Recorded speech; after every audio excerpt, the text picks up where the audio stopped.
God bless us, everyone, on the podcast known as Trapped Under Plastic, the official podcast of Invercargill, New Zealand, the arsehole of the world.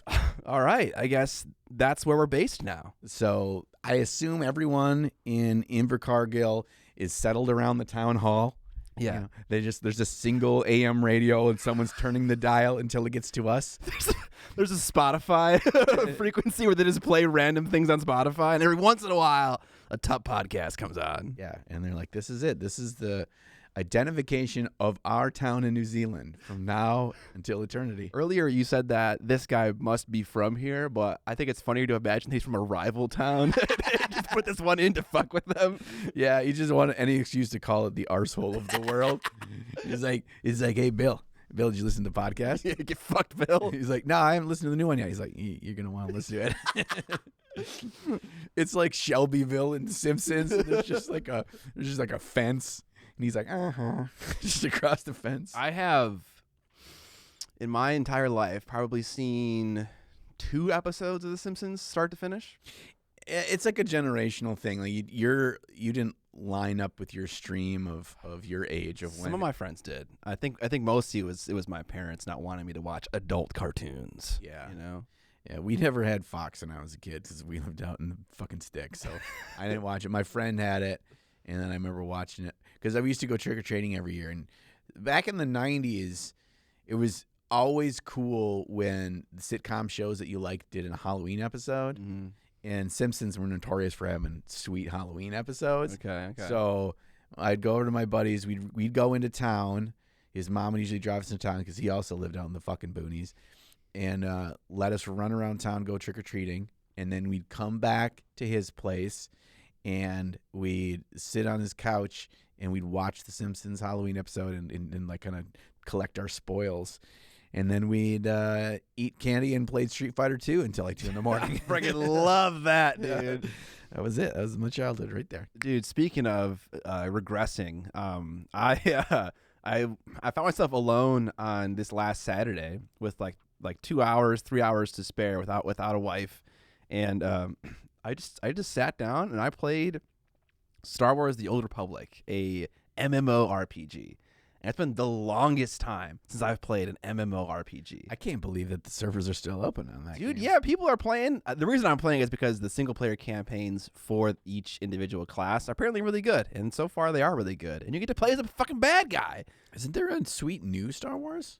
There is, and I'm playing that as well. And it's fucking awesome. I've heard good things. It's awesome, I've dude. seen some sweet clips of like making people like ragdoll with you pick them up with the Force, and then they have like the physics of the characters, and you can like he'd like make a lightsaber like float, and then he'd hold someone above it, and then you just make him like let go, and they just fall onto the lightsaber. I'm like, Jesus. Nothing brings me more satisfaction than force pulling a trooper to me right into my lightsaber and just dropping him.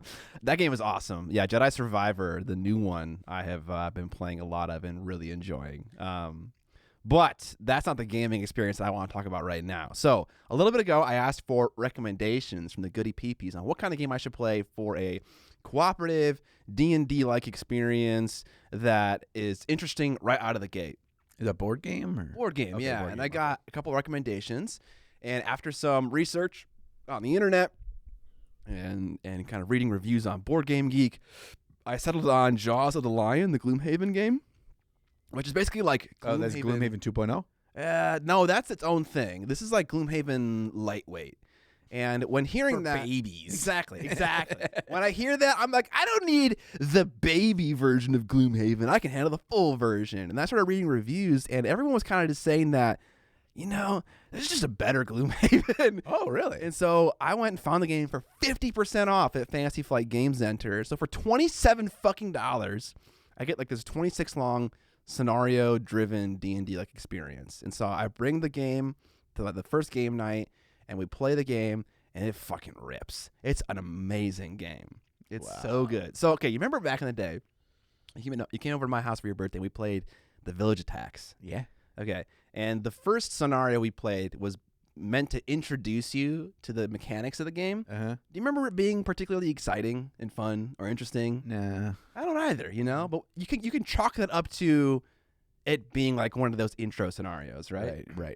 So you play the first scenario of this game, and that's what it's doing. It's introducing you to the mechanics of the game. But the first mechanic it introduces you to is also the most interesting one in Gloomhaven, which is the combat system. How you use cards, how those cards are basically a timer for like your health. And so right away, it's like, it's cool. Like all you're doing is killing these vermling raiders, but it's still fun and interesting. And then every single scenario after that, it gets more and more interesting, and they add on cooler and cooler mechanics.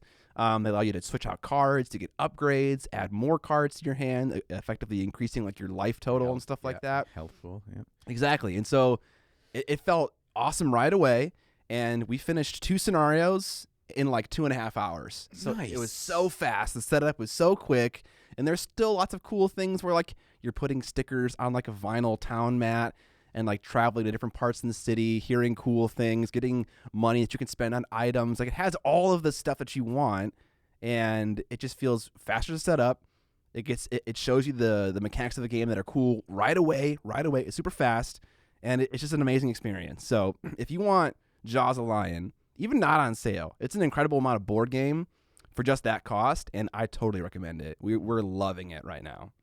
Yeah, I think one of the beautiful things about the Gloomhaven system, because that's the same system, I'm guessing, or it's either the exact same system or very, very close, and the Frosthaven one is almost the same way from what I understand, is the elegance and really cool way that just a basic way that combat works. Yeah. In the game, it's so different. I know it's not the first of its kind, but it's like, it's really easy to pick up. It's really easy to understand, and yet you immediately can see once they start folding in a little bit of new things that they're teaching you as you go through the first handful of missions of like, oh, there's a lot of decision making in this, and there's a lot of options, and there's a lot of customization and complexity. Yet at its core, from mission 1, you're like, this is really cool and fun. Yes. And that aligns with advice that I read in my books where it's like, make sure your player gets to experience the fun part of your game right away. Like, don't hide that from the person until like late game or mid game. It's like that should be like one of the first things they're doing, and it is in that experience. So it was really cool. Have you played Gloomhaven at all?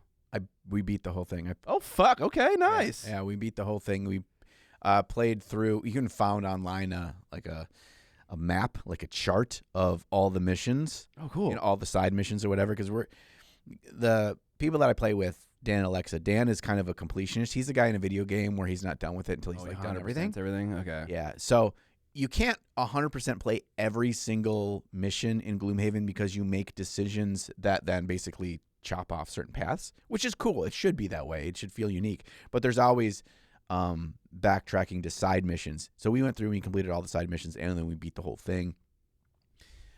We unlocked all the classes. We tried out, as we were like going through the campaign and doing side missions, we tried out most of the classes.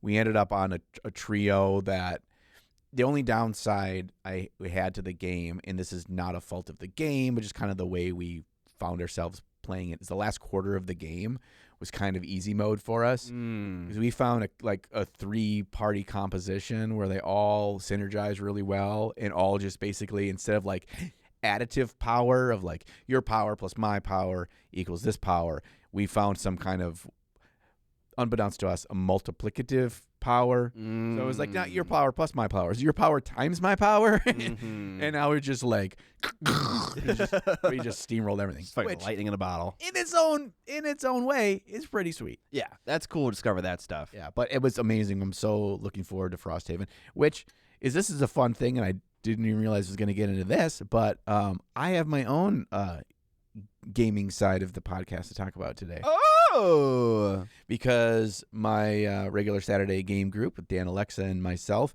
we beat Bardsung. Oh, nice. Yeah, we beat Bardsung, and so I can do my 30-second review on Bardsung. Okay, let's hear it. All right. Bardsung is very interesting. It's super fun and complex while still being easily approachable. The boss fights are really, really cool. They did not actually have someone play test and go through an entire campaign before they released the game. I absolutely guarantee. Because the game is about 4 times longer than it should be. Okay. Like they just fluffed it with just sheer amount of the same mission after the same mission after the same mission for fucking forever. We got to a point where we had been playing the game every Saturday for a year and a half. Oh my God. And we were like, at some point we looked down, we were just kind of like going through the campaign books, like, God, we got to be close to the end, right? Blah, blah, blah. We were halfway done. Oh my gosh, dude. It was terrible. And because it got really grindy. Another thing is, if I recall right, the story is built into 3 sections. And for the entire 3rd section, so the last third of our entire game experience, including the last mission, we never fought a boss. The last mission is not a boss fight? Nope. What is it? You get out of the caves and you survive. Oh, no. Because there's paths are found out. Like there's trees along the way, and you choose different paths to go, and that opens up your whole new tree of whatever in the story and which way you approach it, which is really cool. Somehow, we ended up going like 25 missions where apparently every decision we made us go down a path where we just never fought a boss. So all the miniatures, there's like 40 boss miniatures. By the time we completed the campaign, we had fought 4 of them. And the boss fights in this game are fucking awesome. So we were just like, what the fuck? We just were like completely perplexed. Because we were like, we got to the end of it, we're like, oh, we got out of the thing, cool guys don't look at explosions moment happened, right? And then we're just like, we're going to come out of this valley, and then there's going to be like the god of undead is going to be there, right? Something like that. And it was like, no, the credits just started rolling. We're like, the fuck is this game? So we left so pissed off at that game. Is there a chance you guys messed something up? No, we went back. We spent 45 minutes after that trying to figure out what we messed up. Okay. And we didn't. All we did was we just went back. We backtracked through all the decisions we made, and we were just like, oh yeah, that would have had us fought a fight here, a boss here, and then a boss here, bruh. and it was like, so what we decided we're gonna do, because it was like we spent so much time on this, to go back and to like make it right. First of all, the game needs to be fucking edited and cut in half, because the amount of missions you have that are nothing interesting, and they're just kind of replaying the same game loop over and over again to no positive effect. It's way too much. I just swear to God they didn't have somebody go through and like just play the campaign and get a feel for it. Because all you would have to do is play the game, get halfway through, and you'd be like, this timing feels not right. Yeah. The mechanics in all that tightness is really well done in the game. My recommendation is, if you play Bard Song and you own it and you're going to play it because it's a really good game. But skip every other mission? Yes. That's what we did for the last quarter of the game. Every mission we beat, we counted it as 2 missions on the tree. Okay. And that felt better. Okay. So, also, just non-spoiler, you get to a point in the game where you can choose to investigate different gods or deal with the problems of man, of humanity, of the mortals. Don't choose the path to go look at mortals, because we were like, well, they haven't really said that these gods are good, evil, or benevolent, but they're not really a heavy player here, so we shouldn't probably try to go kill gods. We should deal with the problem at home.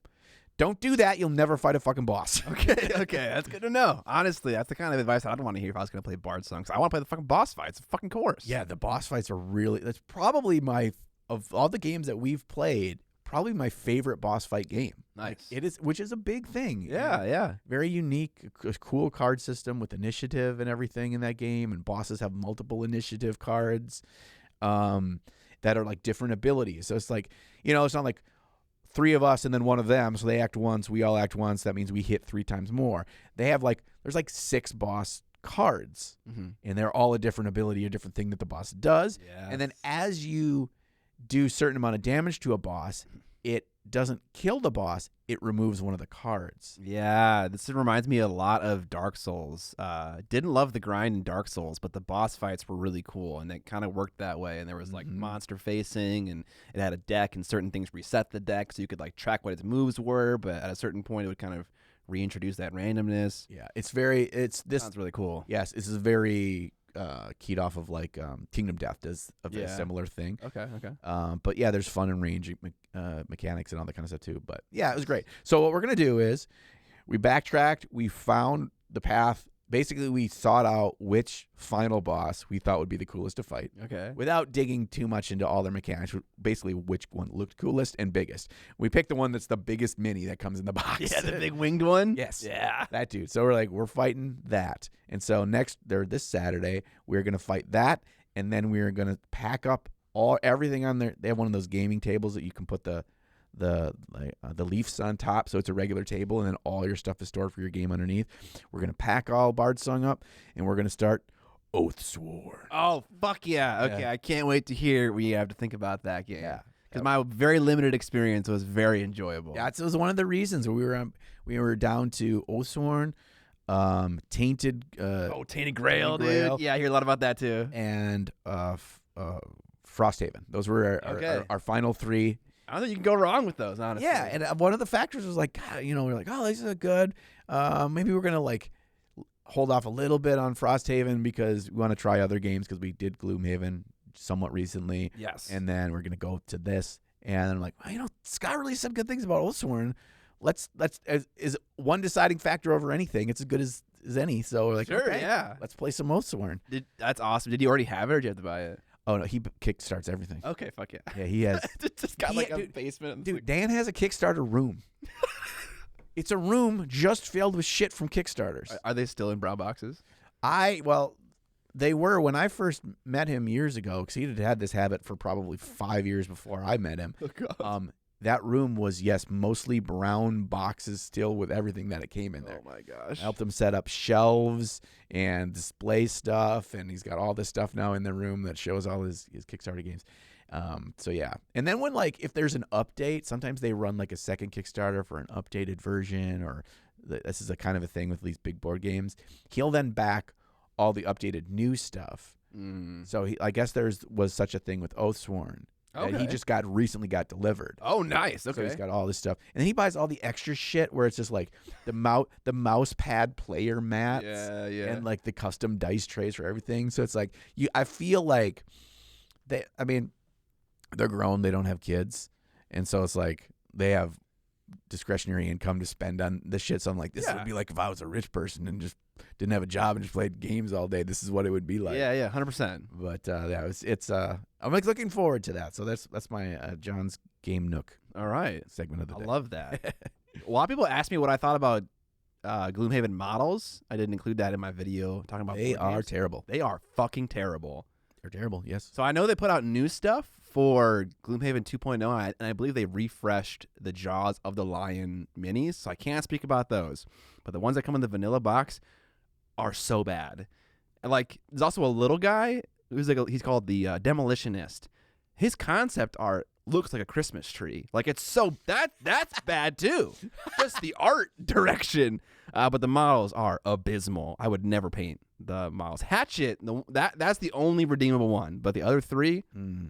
Now, when they released Gloomhaven 2.0, they also came out with the Gloomhaven RPG and Gloomhaven miniatures. Where they had a full miniature line. Yes. That can be used in both RPG and the original Gloomhaven. I think they have a Frosthaven expansion as well, so you can get it all. Mm-hmm. And I'd seen those, and those are a noticeable jump up from the OG ones in the box. Good. They're still not great. Okay. But they're like passable. Okay. I would consider the old ones like a 2 out of 10. Okay. And these ones are like a 4.5 out of 10. Yeah. So. That's kind of where I was putting it. 2 or a 3 out of 10 for the other video that I made. They were pretty But bad. the Bard Song models are fucking baller. They're pretty solid. They're solid. Yeah. They're no joke. Definitely paintable. I painted up all of the heroes, and I did a video, probably like 2 years ago, like right before we were going to start playing this game, where I did like a colored Zenithal from like a dark umber to a sepia up to like an ivory, and just a real fast way to just monochrome stuff. And it looks so good on the table, and it was so fun because you get to see all the details of the dudes, and they aren't black and white. But it was like, I enjoyed doing that paint job, and they look pretty damn good. And some of the boss monsters are really crisp. So nice. But we shall see. I haven't even looked at Oathsworn, the models, to see what they look like. Are they good? Well, they're good because they're large. They're large figures, and it's just easier to cast. But also, there are some people that are commenting saying that they're even better than just the fact that they're large cast. I had a hard time actually assessing those models because the person that I played with had already painted them. And it's a little bit challenging to figure out how good the quality is after paint has already been applied. But they're 50 to 60 millimeter in height, so they're fairly large. Okay, that's good. I know the Tainted Grail ones are fucking nice. I remember looking at those, like the quality of them. They're a little bit shit on shit, like the hyper over detailed over tchotchkes, that kind of a thing. But the crispness is really nice, and they're like the plastic they're used is like a matte mid gray, so it's just like it just looks nicer unpainted too. You notice honestly, the color you pick for your plastic, I'm discovering is pretty important. Like not only just the color, but also if it's like shiny or if it's like more matte, like really makes the model look worse or better depending on the color. Yep. Which I didn't ever think about that really. Yep. So we're 20 minutes in here. Oh God. We are still in the Preamble Ramble as far as I can tell. Have not touched anything on our Preamble Ramble list actually. I mean, I did. Jaws of the Lion. Oh, Jaws of the Lion. That's what JOTL stands for. Which that sent us down the John's Game Corner. Yeah, I just thought it was JOTL stands for John's on the loo. So when John goes pee, you're going to talk about something. Okay, so I have this fun little thing where I got reached out to by a reporter from the CBC. Okay. Just Canada Broadcasting Company. It's okay. BBC from Canada. Oh, okay, I get it. Yeah. And they had recently done a story, an audio story, like on their website or whatever, because all the news goes through websites, I guess. Hi, I don't know what news is. Hi. And it was about Color of the Year was announced by this, I don't know, which is like, I think it was associated with nail polish. Okay. Because there's like, it's like this big thing of this, I guess. Anyway, and so that was that story was really popular in like their lifestyle section.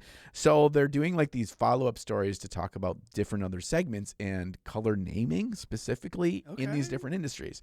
So he asked if I do an interview because he's like, I saw a video where you had over 1,800 miniature paints.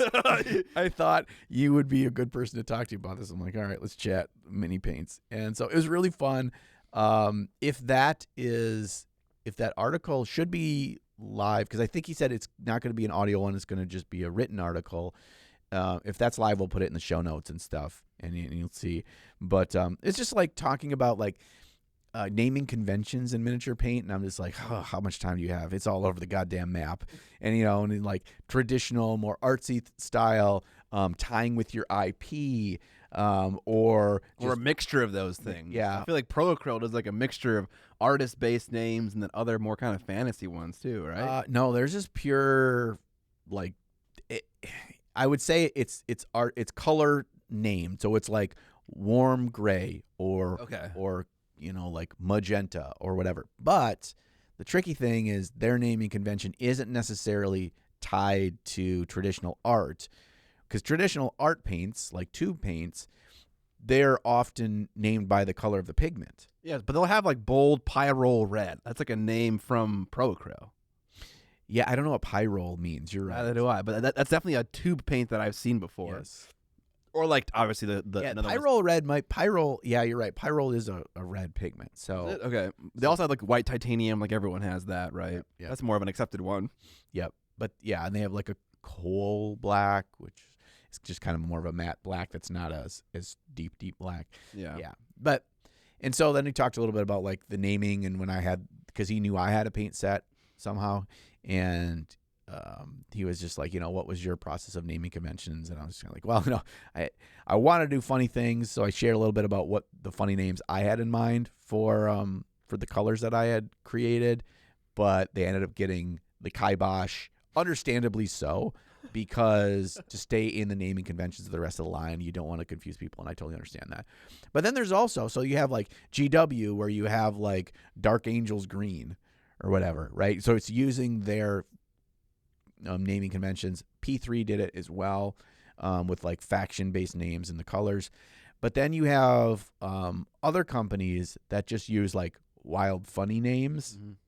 Or generic fantasy names, like Army Painter. A lot of their stuff is just more like chainmail something something, or like Griffin Brown, where they're not tied to a world, but they're just kind of their own fluffy names. Things like that, Reaper does that as well. So I'm like, it's kind of all over. And then he asked opinions and stuff about what I thought about like naming certain ones. Like, what do I prefer? What color do names help you in color choice or help you in using certain colors over the other? And I'm like, I never really thought about that, but there is some truth to it. Where if I just have like a blue violet from AK Interactive, or I have from P3 the exact same color, but it's called Bad Bruise, I'm like, naming sticks in my head more. Mm-hmm. And it's almost like the color is associated with the words, and the words are what make it more memorable for me. And so I will lean more towards in my head when deciding what color I should use based on what jumps into my head, which is often the more memorable names. Okay. And I'm like, it's kind of all personal thing, and it could probably change from person to person. But and like then there's also the whole, industry of Games Workshop really pounding in your head, this is the color you have to use for this, which then should lead to, the market pushing you towards buying specific colors of theirs. Ultramarine blue to paint ultramarines. Yeah, but you know what? I brought up ultramarine is a great example there because ultramarine blue is an actual artistic color. Yeah, that existed far before ultramarines did. Yeah. Games Workshop calls them ultramarines blue. Oh, instead of ultramarine. They have an S. Okay. And I never realized that before. Okay. So it's like, they're tricky because it's a similar color to ultramarine blue. It's not the exact color, but it's similar to that pigment. But they just had an S at the end. And then I guess, this is my tinfoil hat theory, they specifically did not want that color to be ultramarine blue because they want you to have to use ultramarines blue for your ultramarines. They don't want the generic pigment that you could get from any artist grade paint, because then you'd buy the golden paints version of it and realize it's just way better. Yeah. And like, oh shit, if it's true of this ultramarine blue, then is it also true of like their like burnt sienna over Rhinox hide, or is it also true of their yellow because every GW yellow is shit? And like it's a slippery slope, folks. Yeah. I definitely agree with you on that. Like, I can remember names of paint that I used from GW's range 15 years ago, Yeah. Does that make me more inclined to use them? That I'm not so sure about. But also I feel like most of GW's client base is probably not going to enter the inside of a Blick like any time in their life. Yeah. And that was it was an interesting conversation we ended up having about color naming conventions tied to, in our hobby, to the customer base, and it not being traditionally focused towards artists. Yeah. It's focused towards people that don't have an established art background. And this is not a slight on anybody. It's just kind of the fact of it is. It's like an exciting way to get my cool toys to play the game I want to play, to look cooler.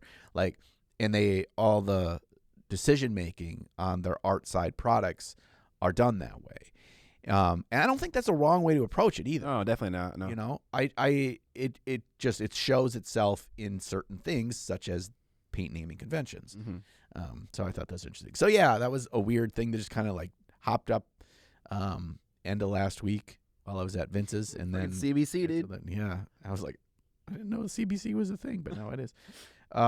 Speaking of making our cool toy soldiers look cooler, do you want to talk about what we painted this last week, or do we have is there another item you want to talk about for the preamble? I just have one other quick thing, and that's Top Live, baby. Top Live, baby! So people have been asking on the Facebook page, and we've kind of been trying to corner the Adepticon staff. Eventually, we got out the big cow tasers like they use in Jurassic Park to zap the velociraptors in the cages. Yeah. And we cornered somebody, and we got it. Scott is heavy lifting on this, so I appreciate him kind of continuing to poke this. But we have it. Is it Thursday night again? Yeah, it's actually, I'm pretty sure it's the exact same details as last time. I thought we're an hour later, though. No, so he actually messaged me saying that last time we did this, you also did it 9 to 11. And I was like, oh, okay. Like, we just started setup at 8. Yes, and I believe we can still do that. I think there's an event before us that ends at 8, maybe we can kind of hop in there and start Yeah. getting things ready before then. When he said the setup was like the same setup as was what our room was going to be, so that should be slick. He also said that, which is nice. Maybe we won't have to do much at all. Yes. So, Adepticon, the Thursday of Adepticon, I don't remember what day that is, but the Thursday of Adepticon from starting at 9 p.m. will be Tup Live, and we get that nice big room again, so there's plenty of space for all. There will be tickets for it on the Adepticon events page when the events go live. Knock on wood that all goes through. Yeah. And there will be a slight charge this year. Last year it was free. This year it's either going to be $1 or a couple of dollars or whatever. And the reason for that is actually incredibly simple. We are greedy. No. The reason for it is that the tickets for free last year sold out right away, and then a sizable percentage of those people just didn't show. So it's like, if it's free, I can just grab the ticket, and then if I don't know if I'm going to go or not. So we wanted to have like a little barrier of entry of like, have some weight behind it that you actually want to attend. Not that we were short on people, but there was a ton of people we talked to through the rest of Adepticon, or people that even like came to see if there was room. Thank God they did, where we could just let everybody in. But a lot of people were ticked that they couldn't come because they thought it was all sold out, so they just didn't show, which they shouldn't. They thought the tickets were all sold out and it was packed. But then a ton of people just didn't show that bought the free tickets. So it's like, well, if you have to pay a couple dollars or $1 or $99, it's it's not $99. It's just enough to where it's like, it's not, it's not nothing. You have to put on your calendar. Hopefully that will make a difference. Do you think that'll make a difference? Yeah. I'm not sure how much of a difference it'll make. Obviously, the more it costs, I think the more difference it'll make. I think we charged $1. And I'm like 85% sure that it's Thursday. I actually just sent an email right now asking, is this Thursday? Because I'm pretty sure it's the exact same as last year. Same room, same time, same day. Yes. But I'm finding that out still. So when the events go live, make sure you go and find the Tup Live event and get your tickets. If for some reason it is all sold out, and you're like, dang it, I didn't get tickets, I really want to go, I will say this another dozen times between now and Adepticon, still show up, because I'm sure some people still won't be there even if they bought the tickets. Yeah, it's a big room. It's a massive room, at least for our little podcast. It feels massive. Yeah. And so we want everyone that wants to be there to be there. So, you're more than welcome. So we're excited. Are you excited? I'm always a little nervous about live performance. Yeah, it's so far out. Yeah, I mean, I'm not nervous yet, but like it's weird. Like, even when I go to like play volleyball on Wednesday, like I have a little bit of performance anxiety, and then it goes away the moment I start playing the game. But it's the same that's true for the podcast. Like, while setting up for the podcast, the live version, I'm like, like, where's that brown bag? So I get a little freaked out, but then it's all gravy once we start. Oh man, in my head when you said where's the brown bag, I envisioned that you had like a comfort food inside of a brown bag, and you're hyperventilating only because like, I need my chicken noodle soup right now. Yeah. It's like, I'm really worried about not getting that chicken noodle soup. The chicken noodle soup will help me not feel so scared right now. Where's my soup? You're like calling for Evan to go get the soup. Evan, I need my soup. This is where my weird brain goes. Yeah. I don't know where you saying I'm in a brown bag, and my brain goes to I need my chicken noodle soup, or I'm gonna like have an anxiety attack. I think that brown bag is so you breathe in carbon dioxide and get a little bit of a high from it, so you calm down, right? Isn't that what that's for? Yeah, you're breathing in your own carbon dioxide. Yeah, it lowers your oxygen levels. Yeah, so it also kind of takes some of the oxygen that's in your brain, so you get lightheaded, and that's where you get a little loopy. Get a little loopy doopy. I'm sure there's an actual scientific explanation for why that works, and we're just gonna make our own. Loopy doopy is definitely a scientific term. It's in the Wikipedia. Okay, so that's it for that. So what we painted? What do we painted, Scott? Me and the boys are getting started on an escalation league for Necromunda. This Sunday, actually, we're meeting up at one of the players' house who knows the game forward and backward, and is going to kind of operate as like a DM for us. Oh, nice. To discuss rules, how to build lists and stuff. And so I got one dude painted, so I started painting the second one here. This big crossbow guy.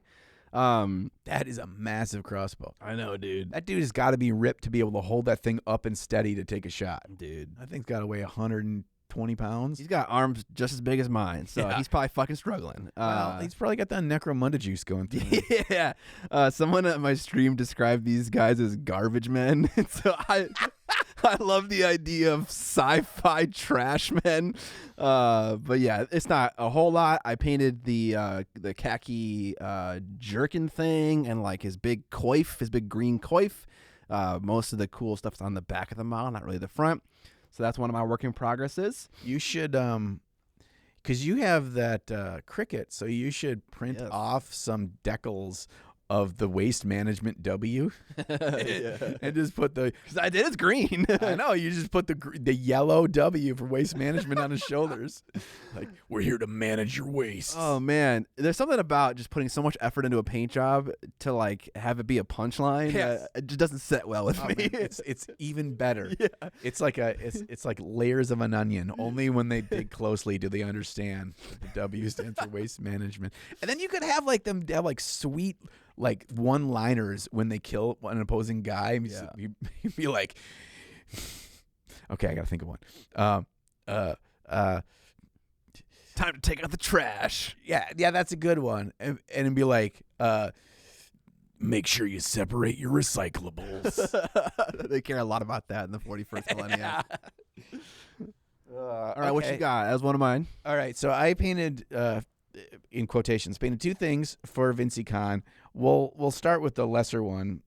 This is the Big Child Creatives bust that we each got one of these. Thanks, Big Child Creatives, for sending those to us for this Vinceycon as kind of a social experiment on each person going into the paint job with kind of without talking with the other guys about what your direction, how your paint style is, and just kind of have us do it in real time and see how our ideas were so different. And spoiler, I didn't put a lot of time into it because my main focus for painting at Vinceycon was to work on my Golden Daemon entry. And so I got some general ideas, some directions, some ambiance through airbrush to then influence the piece. And then I started some brush work on her to kind of give myself some direction of where I'm going to end up working on it, where I'm going to put my time. But it's basically airbrushing and then thin paint with texture to build up the true color of each material. Okay. And did you have any like, are you going for like a sunset kind of thing with this like purple and blue and like kind of magenta-y color or peachy color? Yeah. So I picture her as like a sweet ass like pirate queen. Okay. And so from below we have blues and purples as like the reflection of the ocean. Okay. And then above we have more like magentas, oranges, and yellows to show like the setting sun. Like she's like looking over this like the bow of the ship. You know, at her next target just as the sun sets. So okay. I like that. That's the direction. Yeah. And then really being focused on the light direction. One really interesting thing is we, unbeknownst to us, between Sam, Vince, and myself, we all chose a different light direction. Oh, okay. Yeah. I was like, oh, that's really interesting. Most of them, well, theirs were different variations of the light basically coming on the direction she was looking from, which makes sense when you're looking into it. But I had this odd angle of it's coming off from her side because I thought that interesting side of her face, to just highlight that side of her face was the most interesting angle to have the light come from. So I based it all off of that. Okay. Most dramatic, you know? Yeah. So that's why I decided to go with that. It's a really nice model. It's got a lot of interesting shapes. It is. I do like it. And then I like how the more details of this model, all basic, like, I don't want to say over detailed, but the finicky, lots of smaller detail stuff is all in the bottom half, from basically her belly button down to where the bust cuts off around the thigh area.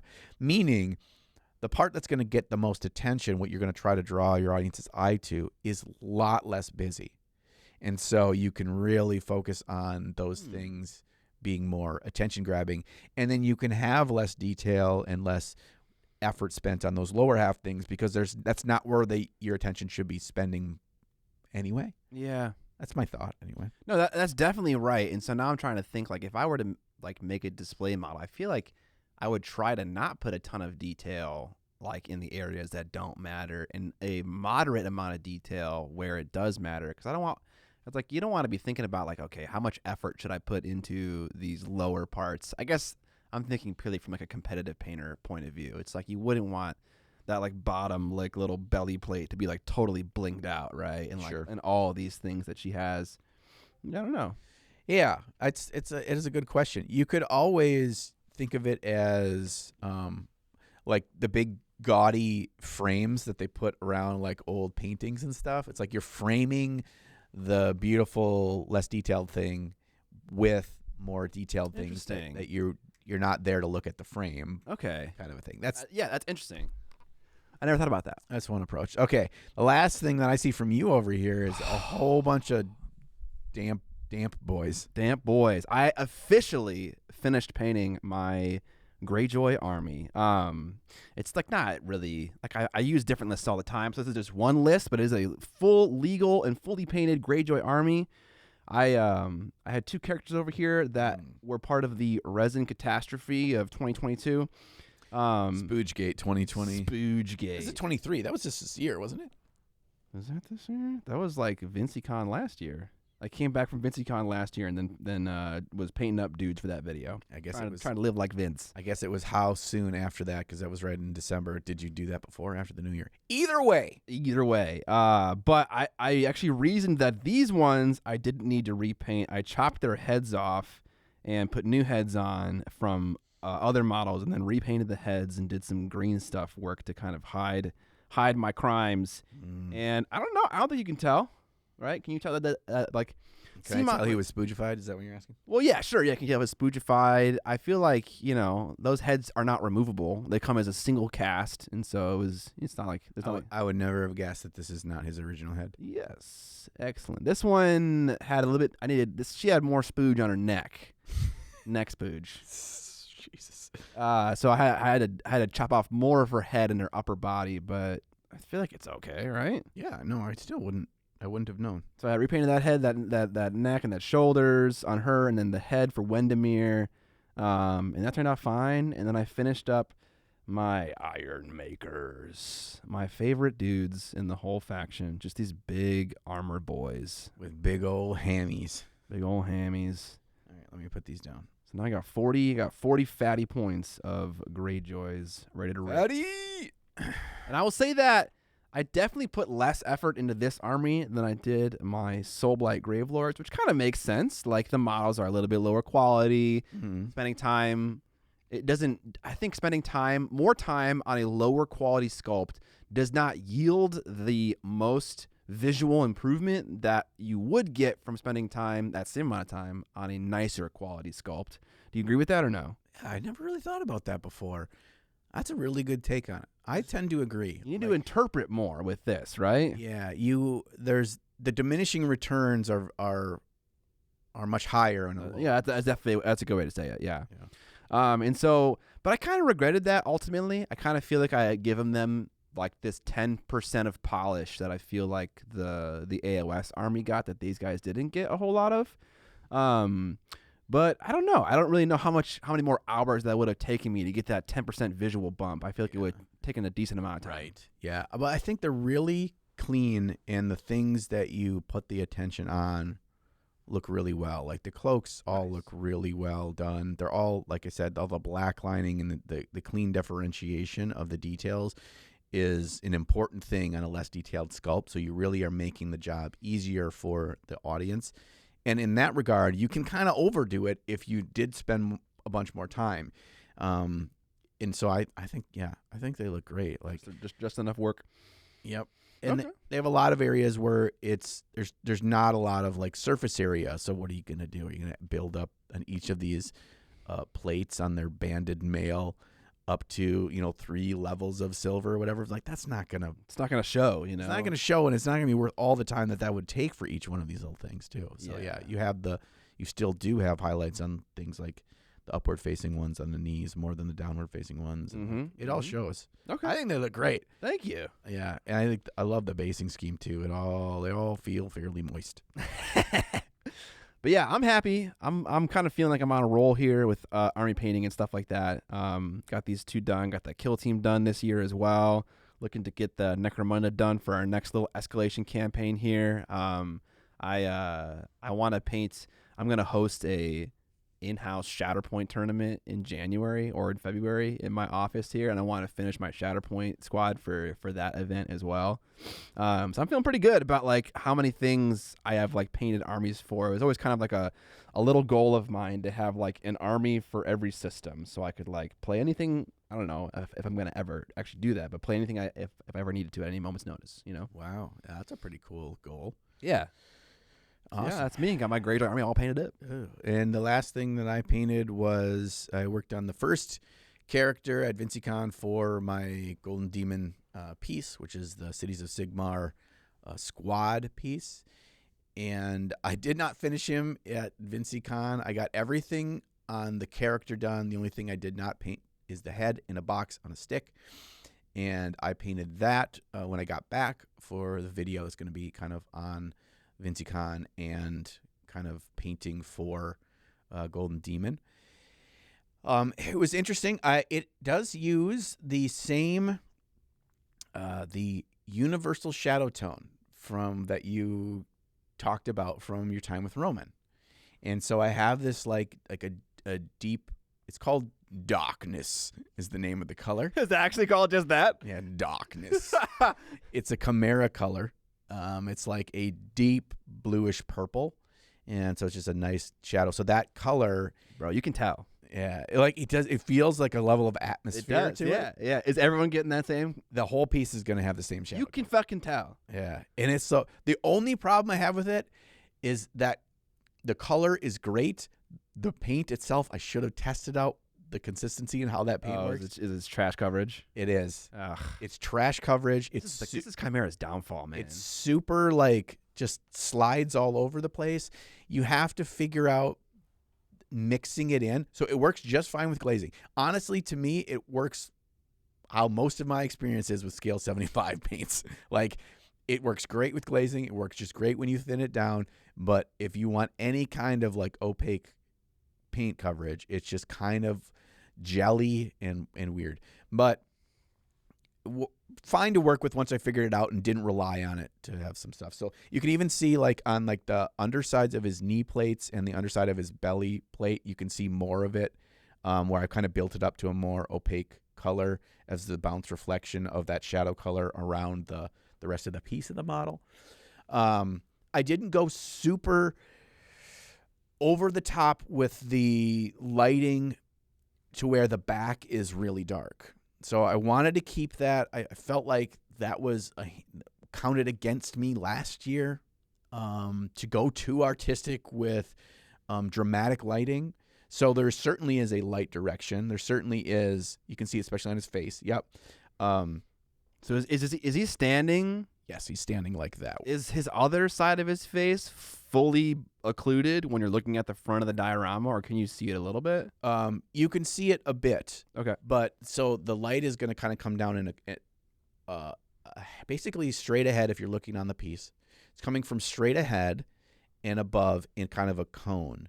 So based on where each piece is on the diorama, it's light. The light source is going to be the same, but because everyone's at a different angle and how they're standing, all those need to line up with that. And so it's just almost like, you know, like from a Excalibur movie where it's like the end when the dawn comes and the sun shines out from behind the clouds, and it's almost just like a beam that comes down, where it's like that beam is coming down on these holy warriors or whatever. So that's okay. That's kind of the plan. Now, again, they kind of, you have to paint them all and get them all on the fucking thing, and then do that last 5% of messing with the light consistency and making sure that the vibrancy and everything, because he's fairly non-vibrant, other than his face has a bit of vibrancy and some of that shoulders, but I didn't glaze in a lot of extra tones on the metallics. There's some, but not a ton, because the goal of the piece is as you work your way up the piece and more towards the center of the piece, it will become more saturated in color. So I'm working with contrast of color saturation in the piece. So the kind of the pinnacle of the piece is the marshal that's on the horse. his head and the streaming banner above him will be the most saturated. And the faction that I'm choosing are the ones which you don't even see it on this guy. It's the, I can't remember which one it's called, but it's like the main faction for Cities of Sigmar. It's like their trademark color scheme, where red is a color that's used often. And then it's kind of this ugly yellow, which he's just wearing the ugly yellow. Kind of a ketchup mustard scenario. Yeah. And so the red of that banner is going to be like screaming red. Okay. So where it's like you're building up from the outsides in and going with that. So I didn't want to go too far there, but then, yeah, so then for the video, I just painted that dead head in a box and the skull in the wood. I mean, it's incredible. You are killing it, man. You are really figuring out like what heavy metal painting is supposed to look and feel like.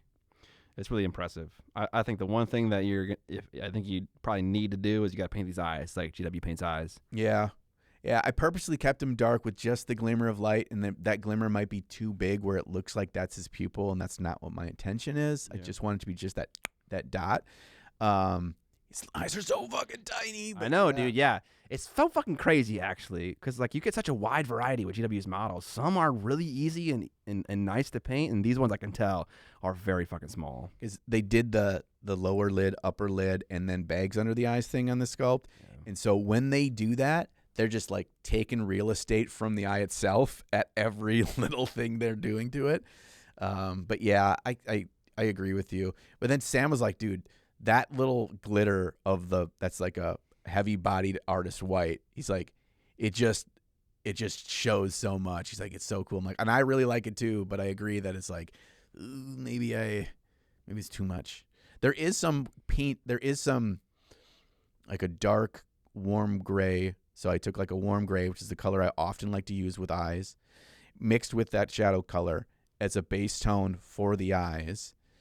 And then I was like, if I put anything else here, you're not going to see it anyway, other than that reflective glint of an eye. And then I put those in. I'm like, let me just see how that looks with just that. And then I'm like, fuck, it's kind of big, but I could not get and then his right eye, the one that's in shadow, I could not get brush in there. I had to repaint that like 6 times. I can't get it in there and not have it be. Anytime you're doing the whites of an eyes or little details of an eye, it's kind of like that fucking scene in Star Wars where he's just got to like, he puts the X-Wing in, he's like, you're just like going in and you got to like. Stay on target. Yeah. You got to like use the force to try to like fucking put it in where you want it to be. And it's just like. Do you want to discuss Star Wars now? No. I think actually our main topic is about Star Wars. Yeah, I mean, what I want you to hear from what I'm saying is that this is an incredible paint job. It's really awesome. I can't wait to see the rest of the diorama if it's going to be painted in this style, and even better, honestly. I love the light blue highlights on his shoe coverings and the leather as well. I think that looks wonderful. Yeah, that was over 3.5 days. That was somewhere in the realm of, give or take, 45 hours of work. Yeah, I painted. We'll get into it in the main topic. I'll talk about it then, about the painting process. But it was a lot, and I still didn't finish one little dude in that time. Bro, like I know what you're gonna say, but every time I hear it, it's so mind-boggling to think about how long it takes to paint that one little guy to a competitive quality level. Yeah. Now, also, we're chatting the whole time. We're getting feedback. We're passing models. We're listening to funny YouTube videos, or we're listening to music. We're telling stories and all this stuff. So 12 hours of painting in a day at Vinceycon is not equated to 12 hours of painting at home. Maybe 10.5. Yeah, that's probably more like 8. But yeah, so it's okay. I mean, but I had fun, and it did not feel like I was painting 12 hours a day. That's the big thing. Yeah, so. yeah. In the after party, which is the extended version of the podcast, available to all our patrons that are at the $5 level, we talk about a number of things, but one of those things is something new we've tried in the hobby, and I'm going to talk about how I approached the non-metallic, specifically on the curved surfaces of his shoulders. That is my first like true full ball-sack attempt of painting this way. I'm seeing a bit of an inspiration. Yep. So we'll talk about that. And how many hours were spent on that one fucking shoulder pad? That was the size of a eraser. This week's sponsor is Into the AM, who make excellent clothes for your body as opposed to your mind. You can find a link in the description, intotheam.com/top10 for 10% off these awesome shirts that me and John are wearing right now. The great thing about Into the AM is it's a small team of artists and creatives that work to make handcrafted clothing with high-quality fabrics and eco-friendly inks. So in my old age, my body's becoming frailer, and I'm discovering that certain shirts feel nicer than others. And I have like my drawer set up where all the shirts on top are my nice soft ones.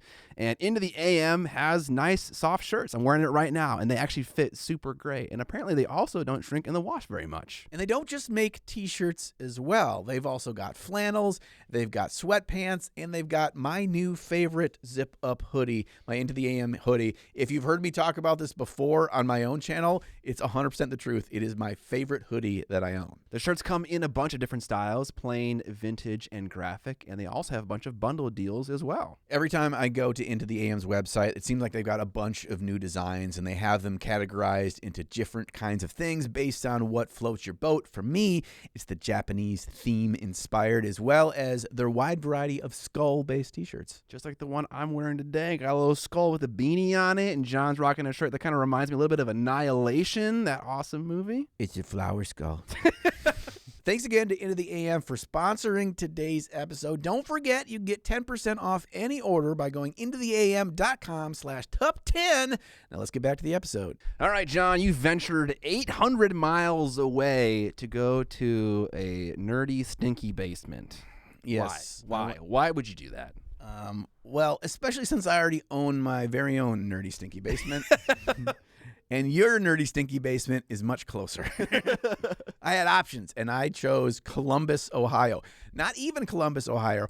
Westerville, Ohio, which is a suburb of Columbus, and went to the now annual Vinceycon, a.k.a. Vinceycon, a.k.a. Vinceycon. Okay. I don't know what the official It's got 4 different names. Vinceycon, Vinceycon, and Vinceycon. Yeah. I do think we need to create a new shirt design for Trapped Under Plastic. As long as we go to market with it before Vince, we're fine. It should just be a shirt that says, I went to Vinceycon and all I got was a stupid t-shirt. There it is. Maybe Into the AM could hook us up. Yeah. Can you guys go ahead and design that and just have Vince's dumb face on it? Yeah, dude. Yes. Please. I feel like this is maybe a Goody Peepee can make that design where it says Vinceycon. It's like, you know, when they have the shirts that say like "Welcome to Florida," and Florida's kind of like spanned out in like cursive letters. Yeah. You know, like I went to Vinceycon. You get these shirts at like gift shops. Yes, exactly. It's like 3 for $15 at the shitty sportswear places that are everywhere. So I went to Vinceycon with Vince was there. Actually, Vince wasn't there when I got there. Okay. I was the only one of the 4 horsemen that were there when I got there. Just you and the dogs. Me and the dogs. Kathy, Vince's wife, was there, but she was working still in the home office. So I had to get up at 4:30 a.m. to make my 7 a.m. flight. Yikes. Out of Minneapolis. And I arrived there at like 10:45 to their house. Took an Uber to their house, and per usual, people end up asking you just the right questions to find out that you paint miniatures on the internet. Oh, TSA badgering you? No, not TSA. That actually went really smooth. The Uber driver, end up having that talk. You know, it was like an 8-minute drive, and that's just long enough for you to end up having to talk about the nerdy things you do with a complete stranger. He did know what Warhammer was. Okay. Because I said, you know, I'm like, oh, I got a YouTube channel. I paint miniatures. And he goes like, oh, like Warhammer? And I was like, oh, okay. All right. I'm dealing with a professional. Yes. But he's like, yeah, when I was a kid, my brother was really into it, and he painted, and I painted it a little bit, but I was too young kind of thing. And I was like, cool. So you have some understanding. Yeah. But yeah, I showed up, and I was immediately greeted by the 3 dogs, Lyra, Penny, and Aspen. They're 3 golden retrievers. Now, I'm going to tell you a little detail about Vince's life that you maybe wouldn't have known. And that is every single thing that he owns on this earth is covered in orange fur. I could see the writing on the wall. Yeah. I saw that was going. My wet palette over the course of the weekend was it was just like every time I'd go to get more paint on my brush, I'm just like, well, there's more orange hair on that palette now, isn't there? It's just like everywhere. And I get it. They're 3 long-haired, beautiful, very well-behaved girls. But goddamn, do they shed. How many of Vince's pieces have authentic golden retriever full embedded into the acrylic paint? Oh, man. I mean, you can see in, like, his miniatures on display and stuff, even them in cabinets. You could just, like, see stray yellow hairs on all of those. But, yeah, I got there before 11. Vince didn't get home from his, like, work trip in New York City until, like, 8 p.m. that night. Oh, my God. What? Yeah. Was that an accident? He wasn't supposed to. It was kind of I mean, he found out about this, like, I think it was like 3 or 4 weeks ago that he was forced to go to this. It was for some awards thing, and he and his team won a big award. So that was pretty cool. So he had to present and all this kind of stuff. So Congratulations, Vincent, for your boring work. Congratulations, I guess. But yeah, I showed up there, and I had about 3 hours from when I got there until the next person got there, which was Adam, Uncle Adam. So I don't know if I said the other people that were going to be there. It was myself, Vincey, Uncle Adam, and Sam Lenz. And I had 3 hours. And so I was just walking around Vince's basement, just picking out paints from his rack that I was thinking I was going to use, setting up my painting stuff. Just peeing on stuff. Yeah, I randomly, like, moved stuff all over in his whole basement. You're just leaving pictures of yourself, like, in his stuff. Yeah. I stopped at a grocery store and picked up just a trout from the deli section, and I threw it in his drop ceiling. So, by about today, that's going to start to smell that funk. But yeah, so we just kind of got there. The guys showed up, kind of petered their way in, and we commenced the start of. We got there Thursday. We left Monday. Basically 3.5 days of nerdery. Okay, did you leave Monday morning? Well, the flight was at like 2 p.m., but Adam had to check a bag. Adam built models the whole time, and he brought with a giant suitcase that he checked that was just full of sprues. Just gray sprues? Yes. There was nothing else in that suitcase. My man, dude. But just gray sprues. And so he was worried because last year when he went to check his bag, the check-in line at Delta was so long he was going to miss the flight, other than the fact that he used a smaller suitcase, so he just took it with, and he was able to do it, but he was freaking out. So we left at like 10:30 for the airport. So we just kind of had a chill morning, got everything packed up, and we didn't do any painting on that. So it was basically, at least for me anyways, a half a day of painting on Thursday, and then all Friday, all Saturday, all Sunday. Okay, so did the event begin with an inaugural exchanging of gifts? There was some gifts. Okay. So what did you get?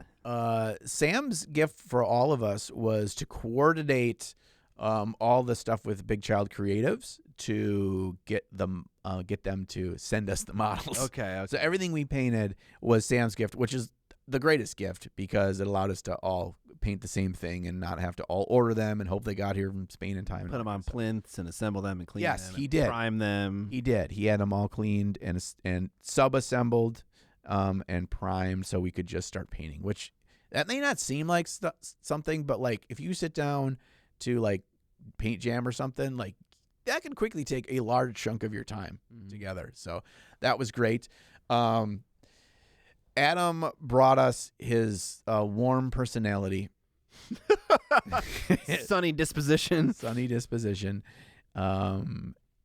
And walked us through their game, which was, we'll talk about that in a little bit, but one of the most fun experiences I've had playing a game, probably one of the best experiences playing a game for the first time I've ever had in my life. Wow. Was a game. Yeah, he kind of alluded to what I was missing out on, and I felt pretty sad that I was missing. I don't know what the game is at all. But he was just like, this is the kind of thing that you would definitely enjoy. It wasn't that game. It was a different game. But we did do a lot of that game too, which I will. There's 2 games. It's 2 games. What the fuck? Yeah. I'll talk about what I'm at liberty to say with the secretive game later. But and Vince, he got us all miniature. He gave me a sweet KDM. I think it's like Warrior of the Sun female one, which is an older one in resin. And she's like my kind of gal. She's kind of a ninja running with she's got like headband streamers flowing everywhere with the katana. Mm-hmm. So that was really nice. He got Sam and Adam, both like these old metal Warhammer in their box stuff that was like, I hadn't even seen this stuff before. It looked like early 90s models, really weird ones. Like Sam's was like this guy, it was like a named dude and his beast men or something. It was like pig-faced Frank or something and his beast men. And they're fantasy and they're just chunky old metal boys, and Sam loved it because they're just weird and old. And then I think Adam got a wild old 40K orc model.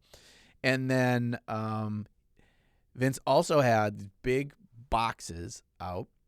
One was filled with Kingdom Death models from the recent Kingdom Death release that he had gotten from a friend, and he just wanted to share with whoever had like an idea or a model out there they really wanted to paint it for competition or for fun, so we could kind of grab out of that. I own all that already, so I didn't have to worry about that. And he also had this giant thing filled with bits that was mostly for Adam to take any bits he needed for his enormous amount of crafting. And then my gift to each of the guys was I brought Vince in on this little gift because I wanted a second opinion. And I said, I started with Vince, this was a couple weeks ago, where I'm like, all right, I have a plan for a gift for each of you. And I'm going to 3D print a model from this range. And I'm going to pick each model based on like how I envision you, like how I see the things that you'd like to paint or just kind of you as a person or whatever. And I'm like, but the downside is, Vince, is if you help me kind of confirm my choices and maybe think there might be other better options for each of the guys, then you'll know which one is yours, or you'll at least have an idea of which model, because you'll be looking at the range with me. And he's like, I was like, oh, this sounds like fun. I want to do it. I don't care if I'm not surprised. So, and these are from Cobra mode. No, they're Adventures of Ineath, which is the range from Durgan Paint Forge that I backed on Kickstarter. Okay, yeah. Which the dwarf holding the puppy that I Yes. painted for a video recently, Yes. It's that same line. There's a bunch of dwarfs. There's some sci-fi stuff. There's a bunch of different fantasy things, elves and orcs and stuff too. And so the good thing is I pretty much, Vince agreed, and his unbiased opinion, separate from what mine was, led us to the same conclusions, and for good reason. So Sam's is like a dwarf that's just got a woodcutter's axe, and he's just like putting his thumb over the axe as he's kind of looking down at it to like check the sharpness, and he's got this like gnarled old crow sitting on his shoulder. Okay. And so it's just kind of a woodsman. It's just it's simplistic, but also just very characterful because his dwarves are great. And I know Sam likes these very over-the-top dwarves, and that's the first thing Sam says, like, oh my God, I love these dwarves. This is going to be so great. So he was pumped. The one from Adam is this orc pirate. And I think in one, he's got some pistolas, some old-timey pistolas on his belt. And he's got a cutlass. He's got a big, like, glug jug of booze that you imagine you're going to write XXX on the front. Yeah. And then on the orc's shoulder as this big fat tomcat. So Adam, for those of you who don't know, is a widely regarded cat lover. Yes. And so it just felt really fitting for him. And then Vince's was a sci-fi piece called Lunchtime. And it's like almost like a little miniature diorama where it's this sci-fi kind of far future girl, just kind of an anime style almost, of she's sitting on a tree stump, and she's got a bowl of ramen with chopsticks, and she's just sitting there, just very characterful, but not over designed. And then sitting next to her on a smaller stump is her friend, which is a tiny little robot. It's a little robot, and the robot has this little can, a little oil can that it has in its hands, and there's a straw coming out of the oil can, and he's sucking on he's drinking the oil out of the juice box. I might have seen this model before. It sounds familiar, but I don't remember the oil in the juice box thing. But that sounds really characterful and nice. It's very similar to the one that you like, where she's on the moped. Yeah, there's a little robot on the back. Quicksilver. Yep. Yeah. Yep. It's that same style. They're his same universe of the sci-fi stuff. So Okay. I printed and prepped and got those all for those guys. I imagine Vince said this. Tight. Yes. Is that what he said? Yes. Okay, nice. Tight. Yes. So that was the great sharing of gifts and Festivus. Okay. And so then some of the more highlighted events, obviously you did a lot of painting. You painted this beautiful bust from Big Child Creative, and you all three, you had different interpretations. John went for a more sunset environmental thing. Vince went for this lovely undead pirate vibe, which was zombie pirate. So cool. I've been playing this game called Dice Throne recently, and my favorite character to play is the Cursed Pirate. And I've been wanting to paint a female undead pirate model. I just haven't really looked for one. And then seeing that, I was like, wow, it's such a good idea. I would never have thought of that. So it was so cool to see that. Yeah, once he started with that idea, and he kind of came up with it just sitting there and looking at the skin, and he starts with the skin, and he's like, oh, I got an idea. And then from that point on, once I saw that he was painting an undead pirate, I just would randomly, not because I needed to or wanted to, it just happened. I would just randomly just keep saying the Black Pearl. We can't. It's just I don't know. I have some kind of ism, and I just kept having to say it. I kept having to say it every time I'd look at it. I was just sometimes it was out loud. Sometimes I'm I better not keep saying this. I'll say it in my head. The Black Pearl. Davy Jones's locker. I mean, it's fun to hear and say, so I get it. Yeah. And then Sam went really hyper saturated with almost a monochrome paint scheme in exploration of red. Yes, I loved all the red in the shadows of his skin. It was so vibrant. Yeah, it was really, really interesting. And so we have a picture of all three side by side that Vince took pictures before we left. So we'll be showing that for you video watchers here to show all three versions. Yes, in mine we talked about what we painted, and it was at the first night, it was Thursday night, I spent some time as a break from this guy to get the airbrushing done, and then Friday night I needed another break, and I started putting on some paint with the brush and dealt with her skin and building that up, and I finished my night painting with that. And I found myself being not wanting to go back to the GW model and just wanting to just build this up with interesting layers and colors and glazes and all this stuff. And I purposely on the next morning went immediately back to the GW figure. Yeah. I'm I have to. And it wasn't that I wasn't enjoying the GW figure. I enjoy. And there's a little bit of a masochism with me in painting. There's the ism. Yeah, there's the ism we've been talking about. At a painting in the heavy metal in my own way kind of style, in that it is pleasure through pain. It 100% is.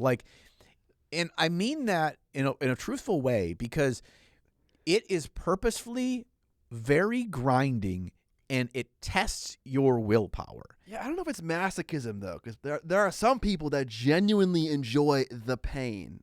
And I don't know if this is true for you, but I think you enjoy the outcome and the display of, oh wow, I can paint this good. Yes. Are you enjoying the pain though? Yeah, I mean, it is pain. And then you're like, I'm done with this again. And then you're like, and you're like, next surface. Shoulder pad. Pain. Yes. I mean, hey, paint is one letter away. So. Yes, that's true. Yeah. You don't get paint without a little pain, all right? Yeah, there it is. That's it. But it's kind of like, are you willing to go through the crappy stuff because it's for the better? And that's not just to say I hate painting, but I'm only doing it because of the final result. That's to say it's taxing, It's difficult. It's labor intensive. It's time intensive. But I learn something too. And I feel like I get better at that and things take me less time. I can move beyond just the technical side and then trying to bring my own ideas or my own thoughts into evolving that version of the paint style, what works for me. And that just takes not fun time. And that's true of most things in life. Absolutely. Yeah. You have to go through that. It's just not all rainbows and fucking unicorns on the way. Do you think Shaquille likes to practice free throws? No, he fucking hates it because he sucks ass at it. Yeah. I mean, I've been led to believe. But you gotta get it done. You know, gotta get those reps in. Yeah, you gotta get those reps in. So there's a lot of that, and that's why I very much look forward to Vinceycon for working on my competition pieces, especially when I've worked on my Golden Daemon pieces, because I've worked on my Golden Daemon pieces since they brought Golden Daemon back both times. My Dark Eldar one, I put a lot of hours in that one. And then last year for the Soulblight diorama, I put a lot of hours in there. And both times, they were my jump start of my Golden Daemon piece.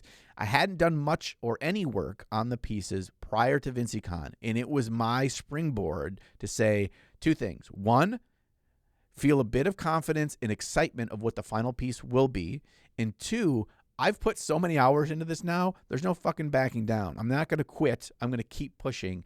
And I feel like I've accomplished something, so the goal is within reach. Mm-hmm. And that's kind of why I really like to do that, and the timing of Vinceycon works pretty well with that. If it was earlier in the year, maybe I wouldn't end up sweating it so much, especially from last year and probably again this year, leading up to the deadline. But either way, it's kind of part of the process. That's why it's like, you're just paint something for fun and you're a great painter does not guarantee you a walking away with the trophy at Golden Daemon. Like, no, there is a level of hours that is required of you, and that's what kind of separates, especially in the UK. Not so much in America. It separates the men from the boys of putting in the hours and that paying off for you. But that's another discussion. I'm not sure what you're really getting at. I'm getting at the technical execution and the appreciation by the judging of executing at a high level is a little bit more shot in the dark in the U.S. than it is in the UK. Okay. Because there are stuff in the U.S. that was amazing and technically just bananas that did not. I'm not talking about my own thing.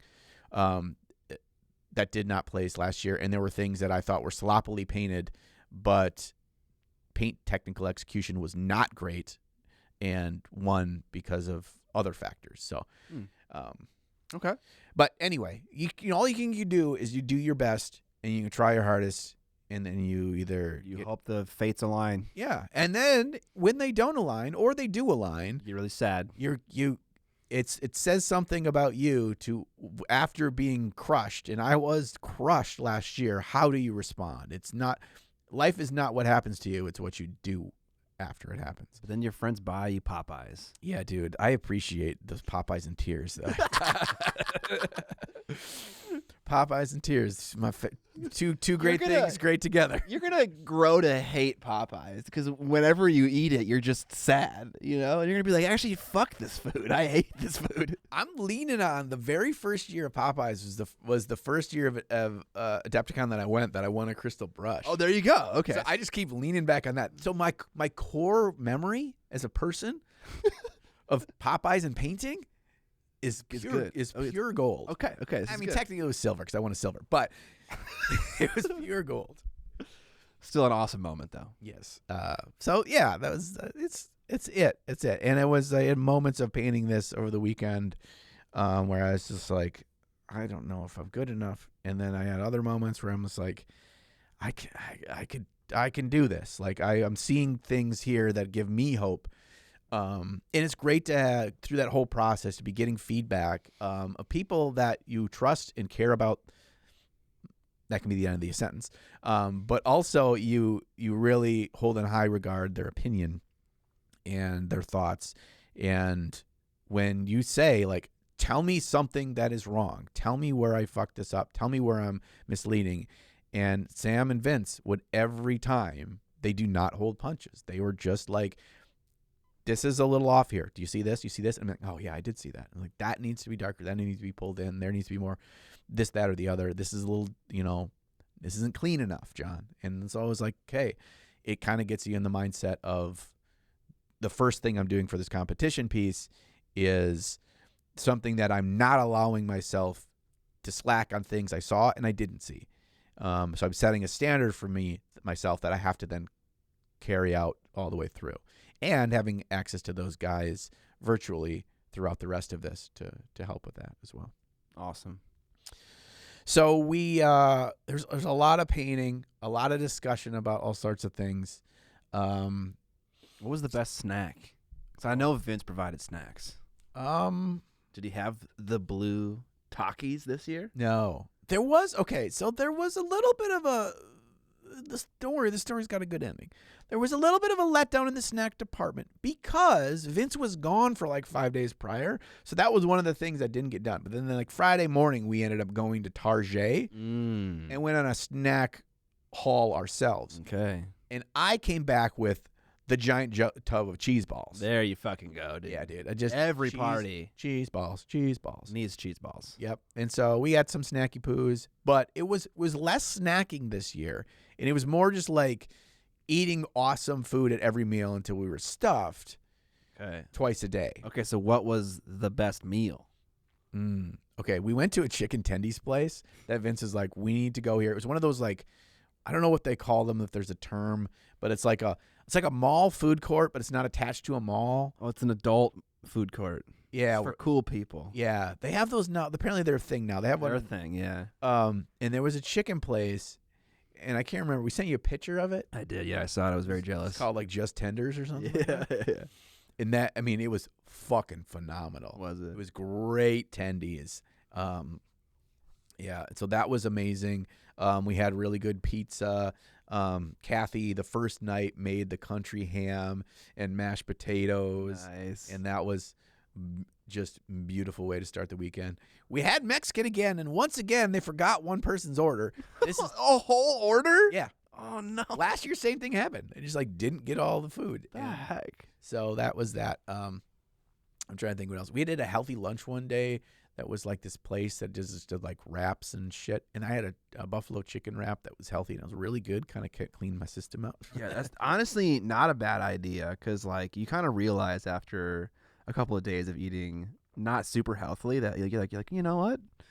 I'm in my 30s, mid 30s, late 30s. I can't eat like I'm a high schooler anymore. And you gotta kind of take a step back, maybe eat a vitamin or two. Yeah, I was lambasted at one point regarding food in this trip, and that was taco night, which I believe was Sunday night, and we ordered in Mexican, and my street tacos came with a side of refried beans that have cheese on top. Okay. And it came in the tin foil containers where they're like 1.5 inches thick, and it's just tin foil, and they put the paper lid on, and you can kind of crimp it over. Mm-hmm. I'm doing this for visual aid, so it'll help you. So I kind of looked at it, I was like, God, it's kind of a ball. Kind of like a bowl of cereal. Yeah.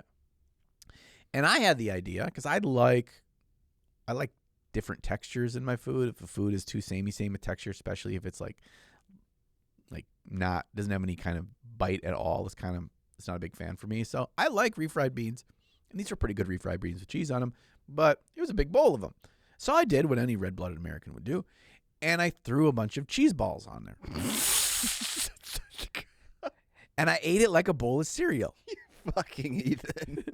So it was like a bowl of south of the border cereal for dinner.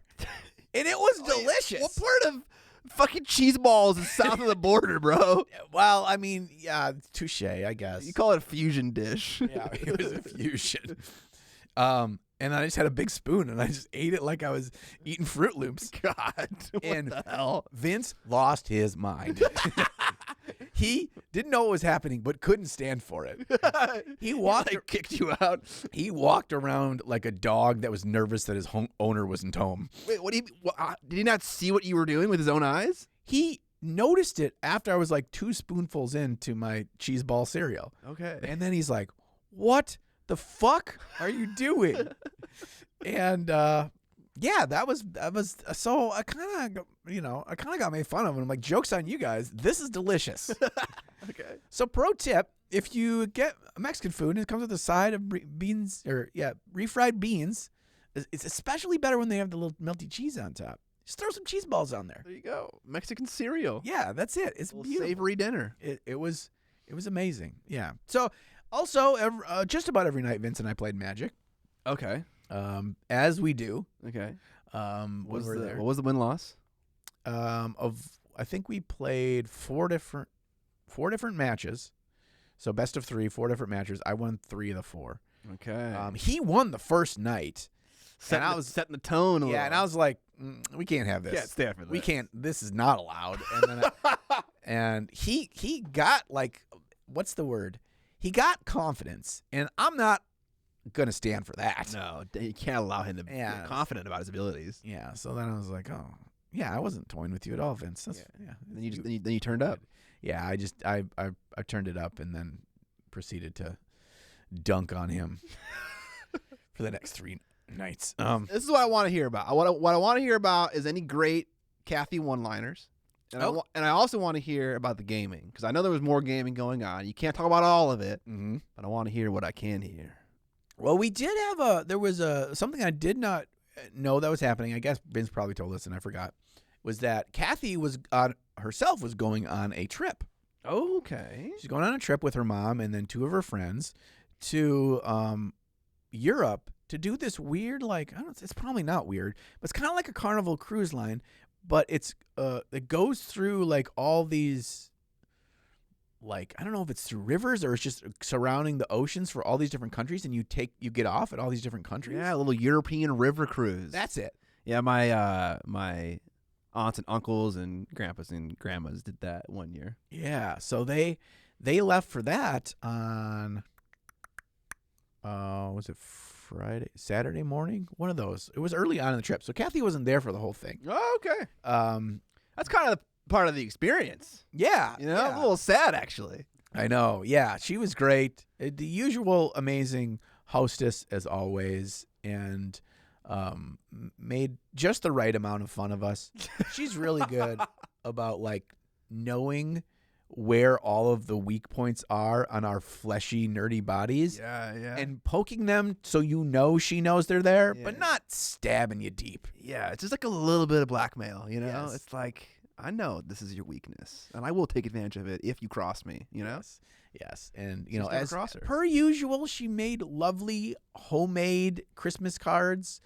And she handed them out to Sam and Adam, and she's like, John, yours is probably arriving at your house about now. And sure enough, my wife said, yep, you got a Christmas card from Kathy and Vince while you're at their house right now. Nice. And so, yeah, she had all sorts of great things to talk to us about. And she was very excited about the country ham, but not as excited as me. I ate way too much the very first night. And I was like trying to urge Sam that he and I should just eat all the ham before Vince got home, because we ate before Vince got home. Yeah. But we didn't, because we're nice people. Shame. But yeah, and then the dogs were great. I had a point on going back to the very first day on Thursday, where I got in, like I said, about 10:30, and Kathy had a haircut appointment at like noon, and so she was gone for over an hour. And it was just me and the 3 dogs. And those dogs, they were like trying to suss me out of like how much responsibility I was allowed to have. Yeah. And so they kept trying to go outside, even though Kathy was like, I just let them out, whatever. Yeah. And finally I gave in. And I'm like, all right, we'll all go outside, girls. And they run around and grab pine cones from the backyard. And their backyard's all fenced in. So I was like, if it wasn't, I wasn't going to let them out, because I do not want to lose a dog. Oh, my gosh, no. Somebody else's dog, but I'm the only one home alone with them. And they just had fun peeing and playing and showing me their toys.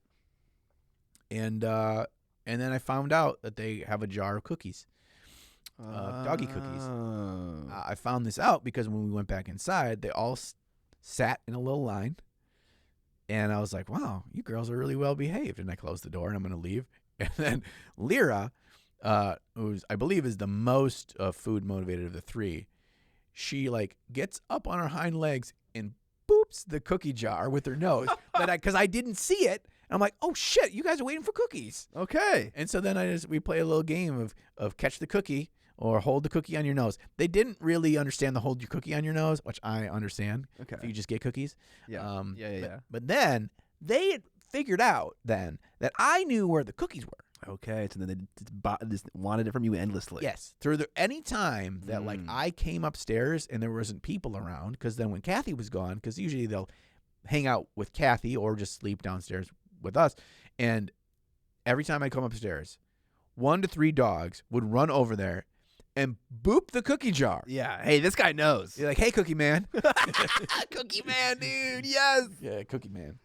All right, you want to talk a little bit about the games? Yeah, bro. You fucking teased it. You said it was the best first-time gaming experience ever. You gonna just leave me on that, bro? I don't even remember what the name of the game is. But we'll describe it. I can't remember what they call it, but it's okay. We'll get there. So we did two evenings, 2 separate instances of fairly vigorous alpha testing for their upcoming unannounced game. Sam and I played a number of games against each other, and then we did a cooperative version. So, whoops, if I'm not supposed to say that. But we tested things out. We tested different parts of the game out. We played full matches of the game, and this game has got a lot of potential, and the theme is right on point. It's something deep within yours and mine hearts. Okay. So that was really good. Totally unlike any of their other games before it. And they did a really good job of kind of like laying the groundwork for us of like, this is the feel, this is the overarching like goal of the play style. The numbers are kind of arbitrary. We will tweak those as we go because that's not what's been fine-tuned and tested. It's about going through the cycle of the mechanics and of how everything interacts and how does it feel, how does it work. And we did a number of different tweaks and then racked them up again and did it again and tried it and working with all the, like, there's a lot of customization options in this game too. And like, how do those things work and how does that, I found myself after night 1 wanting Vince to share with me the doc so I could like go through and look at all the things I could do, right? Because I'm like, that's probably a good sign because I'm like, I'm interested in making it my own, and right. The game allows for that. You're right. The game that they had that we played, the game that I can talk about because it is released, and it's relatively recently released. Oh, SNARL? Yes, it's the tank game. Yes. So in this game, we did a 4-player free-for-all. So it felt a little bit like playing fucking GoldenEye on the N64 back when I was a kid. It is every goddamn man for himself. And I quickly put on my diplomacy hat and tried to make allies and proceeded to backstab and get backstabbed and make new allies. And so in this game, which is available, it's included in the SNARL zine, so you can just purchase it, and it's like their e-magazine thing, and it's a game included in it, and it's a 1-page like character sheet, and it's so beautifully elegant of the different slight tweaks that each tank has. So you'd roll at the beginning of the game for one unique benefit that your tank has and one unique weakness your tank has, and the 4 sides of your tank each have separate hit point pools. Okay. And so they're little boxes on your character sheet. And as you're taking damage, you're checking off boxes. And after a certain number of boxes, you'll hit a thing where it says, I can't remember what the term is, but basically there's been enough damage on that side that you need to roll on this chart to see some negative that's happened. Maybe like your movement's gotten less. You got smoke coming out the back and all these different things. And so like, if you keep taking damage on one side, eventually, if that side completely runs out of hit points and you get hit again, you get to your actual life. 3 strikes and you're out. Mm-hmm. They're like catastrophic damage. Okay. And so it's lining up the side that you've gotten damaged on. Like you're trying to like hide your butt, like you got a weak butt and stuff. Yeah. You're like, but there's other people, so you're like repositioning. But whenever you do a move, you can only ever move your tank for each movement action you do up to 90 degrees because it's a tank, right? It can't just do wheelies and flip around. Right. So there's all this movement stuff of what you do. And then it has activation dice. So you have 8 dice. You roll these beforehand, and everyone just gets 8 activation dice. Well, the turn order is randomized, so everyone has a different colored dice you put in a bag. Mm-hmm. And at the start of a turn, you pull one out of the bag. And that person goes first. Okay. And then so on and so on and so on. So you don't know exactly the order, but it keeps it moving quickly. And you have 8 dice, and different actions you can take use a different number of dice. Like pop smoke costs you 1 dice. Okay. A lot of the actions you take actually require you to roll the dice. So movement is use any number of dice. And that's the number of spaces you get to move? It's all on a regular size board. I think it's like not a grid. You measure with inches. Yep, you measure with inches. Okay. And so like, you can say, I'm going to commit 3 dice to movement. Then you roll those 3 dice to see how much you move. Okay. But every 5 inches that you move, you get a +1 to your defense until your next turn. Okay, so because you've been moving. It's a moving target, right? You know, pop smoke is 1 action. You don't have to roll that dice. It just means that you get +1 defense because you've thrown some smoke up. But you can only do pop smoke at the end of your round, I believe, because if you just like pop smoke and then you move 8 inches, you're just like moving away from the smoke. Then there's like a thing where it's like if you spend 2 dice, it's called like steady shot or something. You can't have moved in that turn, but you get +2 to your next attack roll. So you're just kind of like lining up your shot and shit. And then it's 2 actions to shoot and whatever. So it quickly just became mayhem. We're going all over the place. We're shooting like first round. Sam shoots the living shit out of me, but then he doesn't kind of work with cover to give himself any defenses. So he leaves himself blind or his broadside open to me. So I did all offense. I didn't move at all. I just did the like line up your shot and then shot him 2 times and almost destroyed his entire one side of his tank. And so he spends the rest of the thing. Spoiler: Sam ended up winning, but he spends the rest of the time like real maneuvering and like figuring out stuff. And at the very end, where I went out, Vince was coming hard at me, and but then Sam and I made a little truce, and we're like, we got to deal with this son of a bitch, and we caught him between us. And so we were shooting fish in a barrel at Vince, and we got to the point where the end of my tank that had taken all the damage was my front. And you can do a ram in this game where you can ram into somebody, and if you do, it can do really good damage, but it also damages your front as well. I was almost dead there, but I knew if I rammed him and then shot him point blank, I could kill Vince. But doing so would almost undoubtedly put me in a position where I am going to lose. But if I didn't do this, there was a good chance Vince runs away with the victory. Okay. So I sacrificed myself. I was like Bruce Willis in Armageddon. And I was like, you guys get off the asteroid. I'm going to deal with this. And I just... and Vince is the asteroid? Vince is the asteroid in Armageddon in this story. And I just rammed the shit out of him.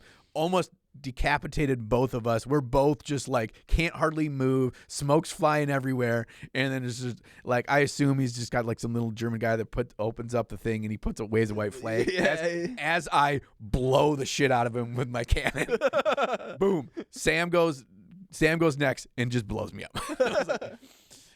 Most of the time, I'll say this. Most of the time, it felt like Adam was playing a different game. It was like he was an old man that didn't know how to work an RC car and got stuck in a corner. He didn't shoot anybody. And then at some point, I'm like, Adam's been playing us this whole time. Yeah, this is the thing about free-for-all games. Sometimes you just don't need to engage. Yeah, I was trying to get we can't let him go unscathed over there. Oh, yeah. And he was like, oh crap, I can only move 90 degrees. So he did this like, ooh. He went through his whole turn, and he was like, pop smoke, defensive maneuvers. And we're like, where the hell are you, Adam? We can't even see you on the battlefield. And then I had to go up and like go pee. And when I came back down after I died, Sam had beaten him. So I didn't know what exactly elite strats Sam was utilizing, but Dude. it was pretty great. At one point, from all the negatives from compounding damage, Vince was -5 to his movement. Okay. So it like his tracks were just all off the freaking tank. And I was the very first two like what do they ever called it, like bad damage boxes that I checked. When I rolled, both of them rolled -1 action dice. So for the most of the game, I was only getting 6 dice and everyone else was 8, and that was a fucking killer. Yeah. I was just happy. I was just happy to be here. We were just laughing and having so much fun. How long was a match? Less than an hour Okay. For a free for all. for a free for all. Is that their preferred way of playing the game? Yeah. Yep. Okay. And because they were talking about like getting feedback from people that like there was a lot of people that messaged about their game that like over Thanksgiving break they taught it to their kids, and Tom Lyons, who helps beta test and just like tweak all the rules for all their games, make everything like balanced and everything. His son had like a birthday party sleepover with his friends, and he taught all the boys the game on like the Friday night, and they all played it and had a blast. And then the next morning when he got up and made them breakfast, the boys wanted to play the tanks game again. Nice. So I'm like, I could see that. It is simplistic enough, but it's just so much fun, and it's not that it just like, oh yeah, I feel like it would just kind of get boring, because it's always the element of other people, right? You know, something about the damage to different areas and being able to maneuver, you know, because if like my left side is beat to shit, I have to try to make sure that my left side is not facing anybody, you know? And so like that just was a very elegant way to keep decision making important on little things that didn't take a ton of time. Okay. You know, like it wasn't like it slowed the game down so everyone's turn takes longer. It was like, no, the decisions are fairly straightforward. I mean, there was enough options and actions you can take. There was like eight or so different things, maybe more things that you can do in a turn that take different action dice. And like thinking about your turn while somebody else is going or whatever. So it kept it moving fast. Okay. So yeah, that was great. It's like Oops All Tanks. Tanks. Oh, I think the name of the game is Tanks for the Apocalypse. That sounds right. But yeah, you can get it if you get the SNARL zine. So I think if you just go to snarlingbadger.com, you can get that. So I'd recommend a game that if you have like a get together with family over the holidays, or just want to teach a game to your kids, or just like it's like get together with game night. That's the whole thing I told them. I'm like, this is a great like get your friends together to eat some snacks, drink some beers, and just have some fun and play a game. This is the kind of game I'd want to play. Yeah. It does not require me or all of us to sit around for 45 minutes to get everything set up and to figure out our characters and learn how everything works or whatever. It's just like we can get in there and we can start blowing the shit out of each other, and it's so fun. Maybe I should have rephrased that differently. Blowing the shit out of your friends? Yes. I don't think I want to come to Vinceycon anymore. Ooh. Yeah, that was a different night. That's totally different. that was not related to That the was game. Sunday after you left. Yeah, that was a different. That was a different game we were playing. Oh, to play hide the pico. I always appreciate that about Vinceycon. The first year when it was at my house, we played at a big AOS 2v2, and then later on we had 2 1v1s, and then the next time at Vince's house we did that smaller D&D campaign. So I always appreciate how there is like a lot of really hardcore painting going on, but also there's a nice break to play some games as well, which is something that we all seem to enjoy at least a little bit, and so it's fun to get a little bit of a break. Yeah, it really is. And that was like, it was like the perfect game for that kind of moment where it's like none of us wanted to get so balls deep into understanding all the intricacies and rules and everything in a game like Age of Sigmar. You just kind of want to mentally check out, yeah, but still not feel like you're just like playing a game that plays itself. We weren't playing we weren't playing Sorry, or you know what I mean? Like it was so cool. And they each had painted these 2 different tanks. So we had all 4 painted tanks, and they were like scale model tanks that are, I don't know, roughly like 2 inches by 4 inches. Okay. And they painted them awesome, weathered, and it just looked so freaking cool. And it was like, oh man. Is it mostly an historical setting, or does it have some like fantasy or sci-fi elements in it, or no? Or modern, maybe. I think there is a story behind the game of it's like the apocalypse has happened, and the only ones of those that have power are the people that have gotten these tanks to be able to go around and scavenge and all this stuff. And occasionally you run into other people that have recommissioned tanks. Okay. There can only be one. Okay. Highlander tanks. Highlander tanks. Yeah. Highlander tanks. Okay, it's a little post-apocalyptic. Okay. Yes. I Yep. gotcha. It is not a historical setting, although the setting isn't fucking lore. Yeah. All right. Any other events that occurred? We had the games. You had the painting of the Golden Demon entry, of the bust. Were there any other like planned things that happened? No, because sometimes there we do there's like a Warhammer Weekly. Sometimes that lines up, or sometimes there is a GW reveal. Remember we had the reveal that was like the Cursed City stuff. That happens, and then Vince streams. But there was no streaming going on, and it was mostly just watching silly YouTube videos. A lot of music this year. A lot of like discussing artists, talking about new music that we found and sharing it and all that kind of stuff. So okay. that was great. There's really eclectic. Everything from there was everything from Anthrax to Johnny Cash. All right. To Steely Dan. Like there was everything. Nothing is off limits there. And so yeah, that's good. There's always like something going on that we're talking about. But I mean, there was a ton of painting. It was a ton of painting. And I think a big part was like Sam and Vince, like very quickly on the very first night, Thursday night, like they got real excited.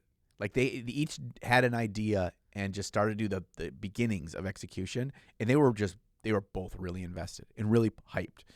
And I was like, awesome. I'm going to ride your enthusiasm wave and just crank out stuff on this GW model and kind of soak up that energy. Yeah.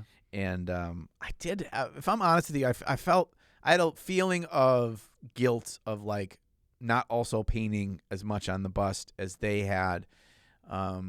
Because I was like, I'm kind of letting them down because I'm not doing on the same thing they are. But I could tell they understood, and they were supportive and, really supportive of me working on the Golden Demon thing. But I still was kind of like, oh, man, sorry, guys. And I want to do as much as you are doing. But they were both just kind of like, But you have that expectation going in where it's like, this is a great jump start for my Golden Demon thing. It has been the last 2 years. And so it's kind of like your plan, that's part of your process. Yeah. And I got to come home and just like the next day I started recording for the video for painting the rest of his Head in a Box on a Stick. Is that the name of the video? Yeah, I'm sure that will entice clicks. A head in a box on a stick. Yes. And then even like last night, I am getting my other models kind of tweaked and put on painting handles with a little paper clip through the foot, and doing some tweaks on the big dude. I got the big dude that's in the middle with the big axe, and his head seemed kind of small. I'm reconnoitering, the plate mail helmets that they go down. Yeah.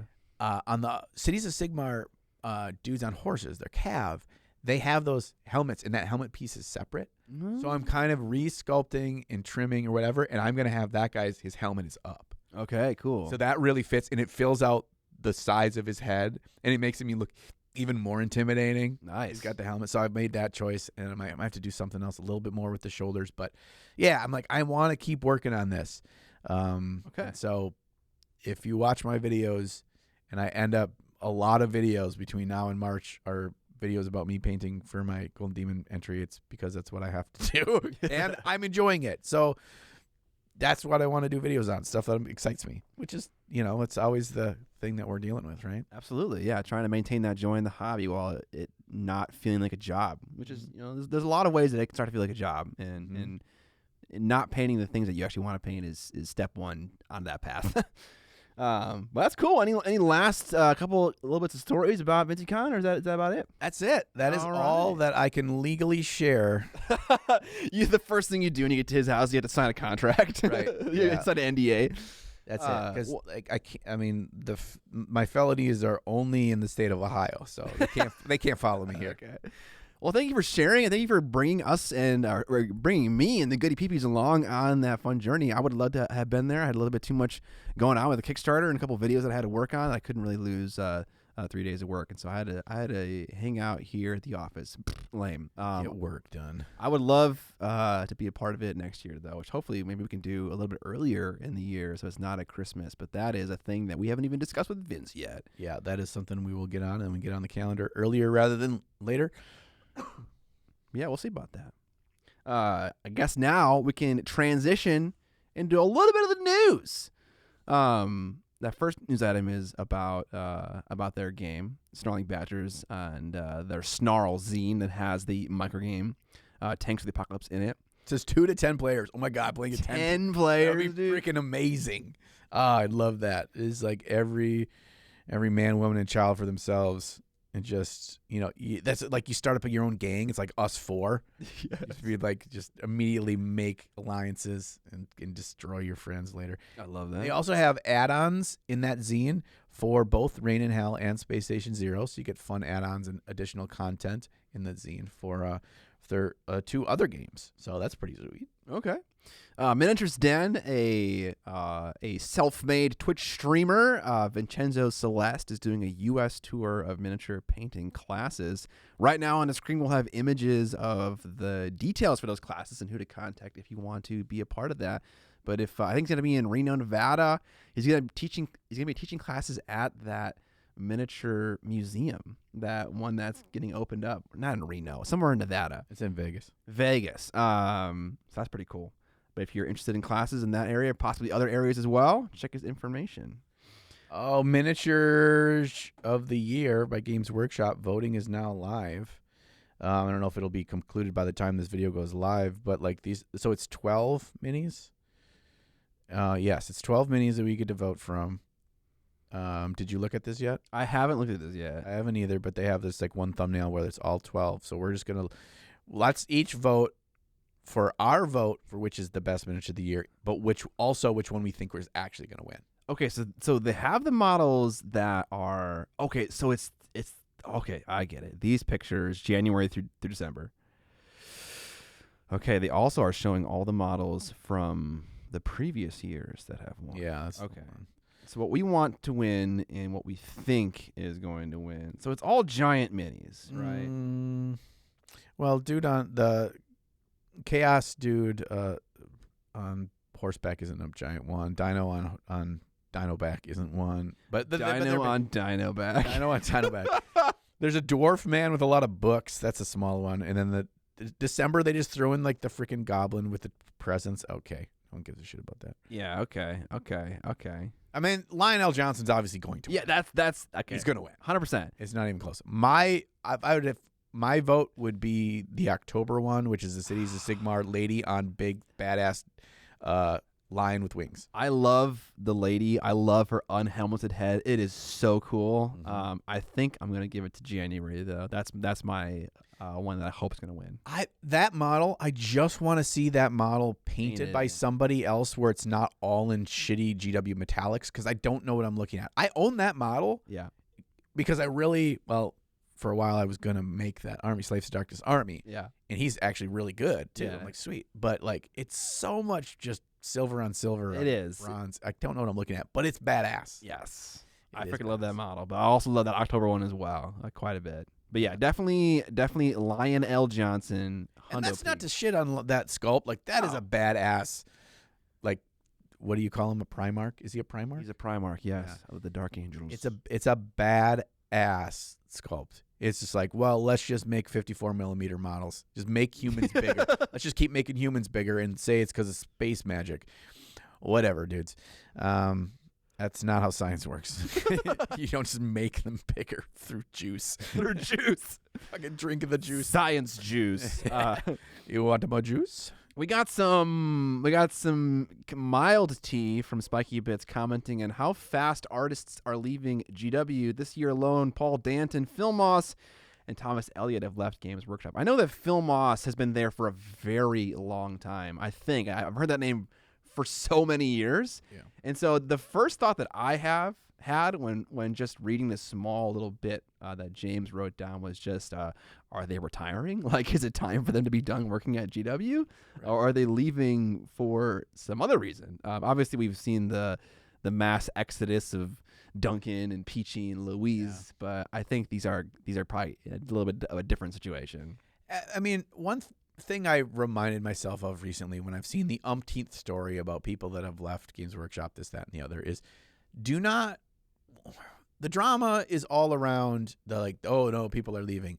But if you look at it through the lens of a business, turnover happens no matter what. You can be the perfect business in the perfect industry and have never done anything wrong and you're great to your employees and people will still leave. It doesn't inherently mean doom and gloom. It means people find other opportunities or something has come up in their life or it's their chance for advancement when those chances just weren't happening or were limited in their current role or something else excites them or whatever. There's all these other human factors.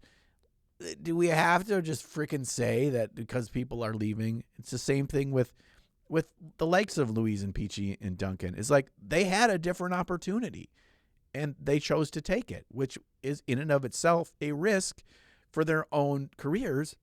They chose to take that risk. And anytime you make a big decision in your career, there is some level of risk. I'm not saying there's no reason for there to be drama here because that's what gets clicks, but it's just like, okay, guys. No, you're totally right. And I was wrong. These guys aren't like retiring. One is working for Simon, Paul Dainton, who might have been the one who drew the original Dark Eldar Codex cover. If you remember this one, the non-hardcover one. Oh, yes.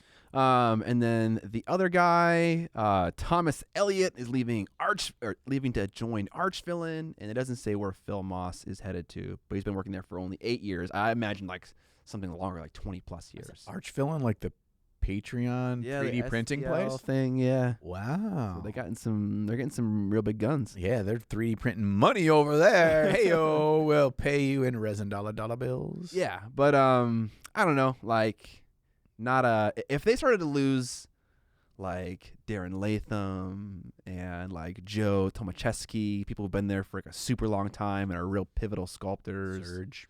Yeah, I feel like maybe there'd be a little bit more cause for concern, but these guys are just getting other opportunities and they're checking them out. A good business will always be training and setting the next generation up for people to advance and to step into roles so that those transitions are as seamless as possible, and it's never that simple or that clean, but you can do what you can, and hopefully as a company that they see that. And then hopefully the people that are leaving for other awesome opportunities in the miniature world, because that diversifies the coolness that we all get to appreciate and get to our chances to purchase. Absolutely. Bye. There's one thing on here about a rumor mill. So, a little while ago, they said they're making Warhammer, like a TV series on Amazon starring Henry Cavill. Have you heard of this gentleman? I have heard of the beautiful and big Witcher star. And look into his blank eyes and his vanilla ass character and everything he plays. He's a Warhammer lover. We can't hate on him. I don't hate on him. I just hated on him. I mean, I hate on him as a professional actor. Okay. I don't hate on him for loving Warhammer. That's fucking sweet. But like, it's like he plays every character like boring ass Superman. His Geralt hurts my heart. Anyway, I'm gonna agree with that. Honestly, I really don't care too much for the Witcher show, particularly because of the character he plays.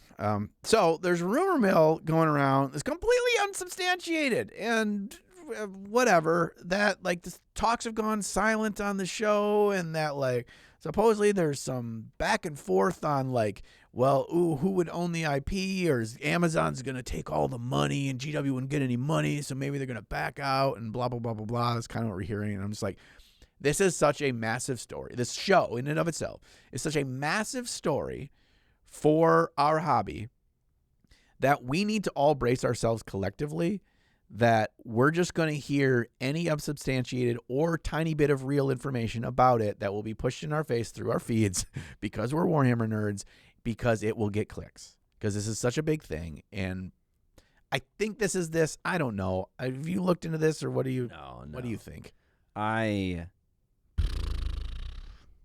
It's just there's so many details I just don't care about. like you said, this is unsubstantiated. And so I'm not going to like really give it any time of day until we see some like real teaser, some real agreement, a little spicy trailer, something. Like until then, it's just not worth the effort to think about. Yeah. This is it was originally reported on by a video by Chapter Master Valerac, who does a lot of talking about like GW lore and shit with just current events and stuff. With just like PowerPoint pictures that slide across the screen while he talks. Which, you know, I mean, he's successful and people like his stuff, so that would make sense that he is reporting on this. But yeah, I don't know of any official stated facts by either side, Amazon or Games Workshop, that can be tied to this directly. But just the fact is interesting. I hope the show happens. I hope that it all gets figured out, because it's only good for our hobby that it becomes more mainstream, more people learn about it. 100%. It's their way into miniature painting. That is a good thing. I hope it happens. Yeah, GW continues to be the like entry point for so many hobbyists in miniature painting. So this is just going to make that even more of a thing. So I don't know if you've watched the Game Awards at all, but during the Game Awards, what kind of game? Video game? Video Game Awards, yes, where they announced Game of the Year and stuff like that. They showed off a little trailer for Space Marine 2. Did you play the game at all? No. I did. It was pretty epic. I mean, I don't really care about Space Marines a whole lot, but that game was pretty sick. And I remember playing as a heavy weapon specialist in the multiplayer, which is basically the sniper.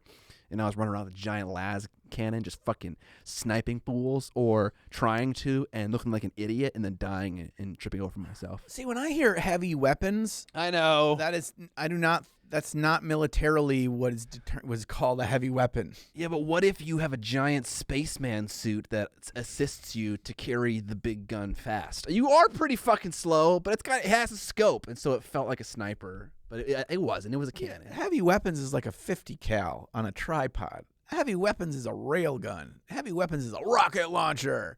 Well, las cannon seems pretty heavy weapon. I know, but you said sniper. But sorry, the role felt like the role of a sniper in a shooter video game. Okay. It's the kind where you can kind of point and click heads and they die instantly, kind of thing. Deleted. I'm that guy on your team that thinks he's super good at FPS video games and is gonna be like, oh yeah, I'm gonna fucking 360 no scope everybody, and then goes like 0-10. That's me. That's fucking me in Space Marine. So I can't wait to haunt your fucking leaderboards in Space Marine 2 as I fail further with that game as well. Welcome to the end of the podcast. Thank you for listening all the way into the end and donating your headspace to us. We appreciate that. If you like the podcast so much that you want to support it, there are multiple ways to do that, both free and not free.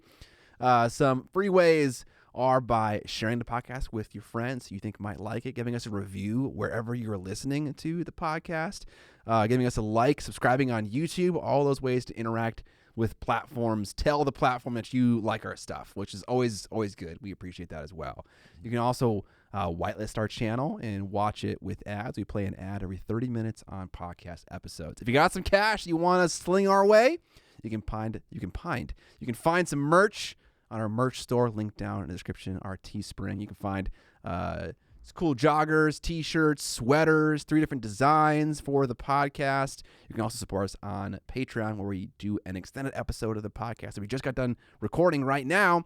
We chat about things like our favorite miniature painters from the past 2 weeks, new things we tried out. We also give feedback to one of our patrons.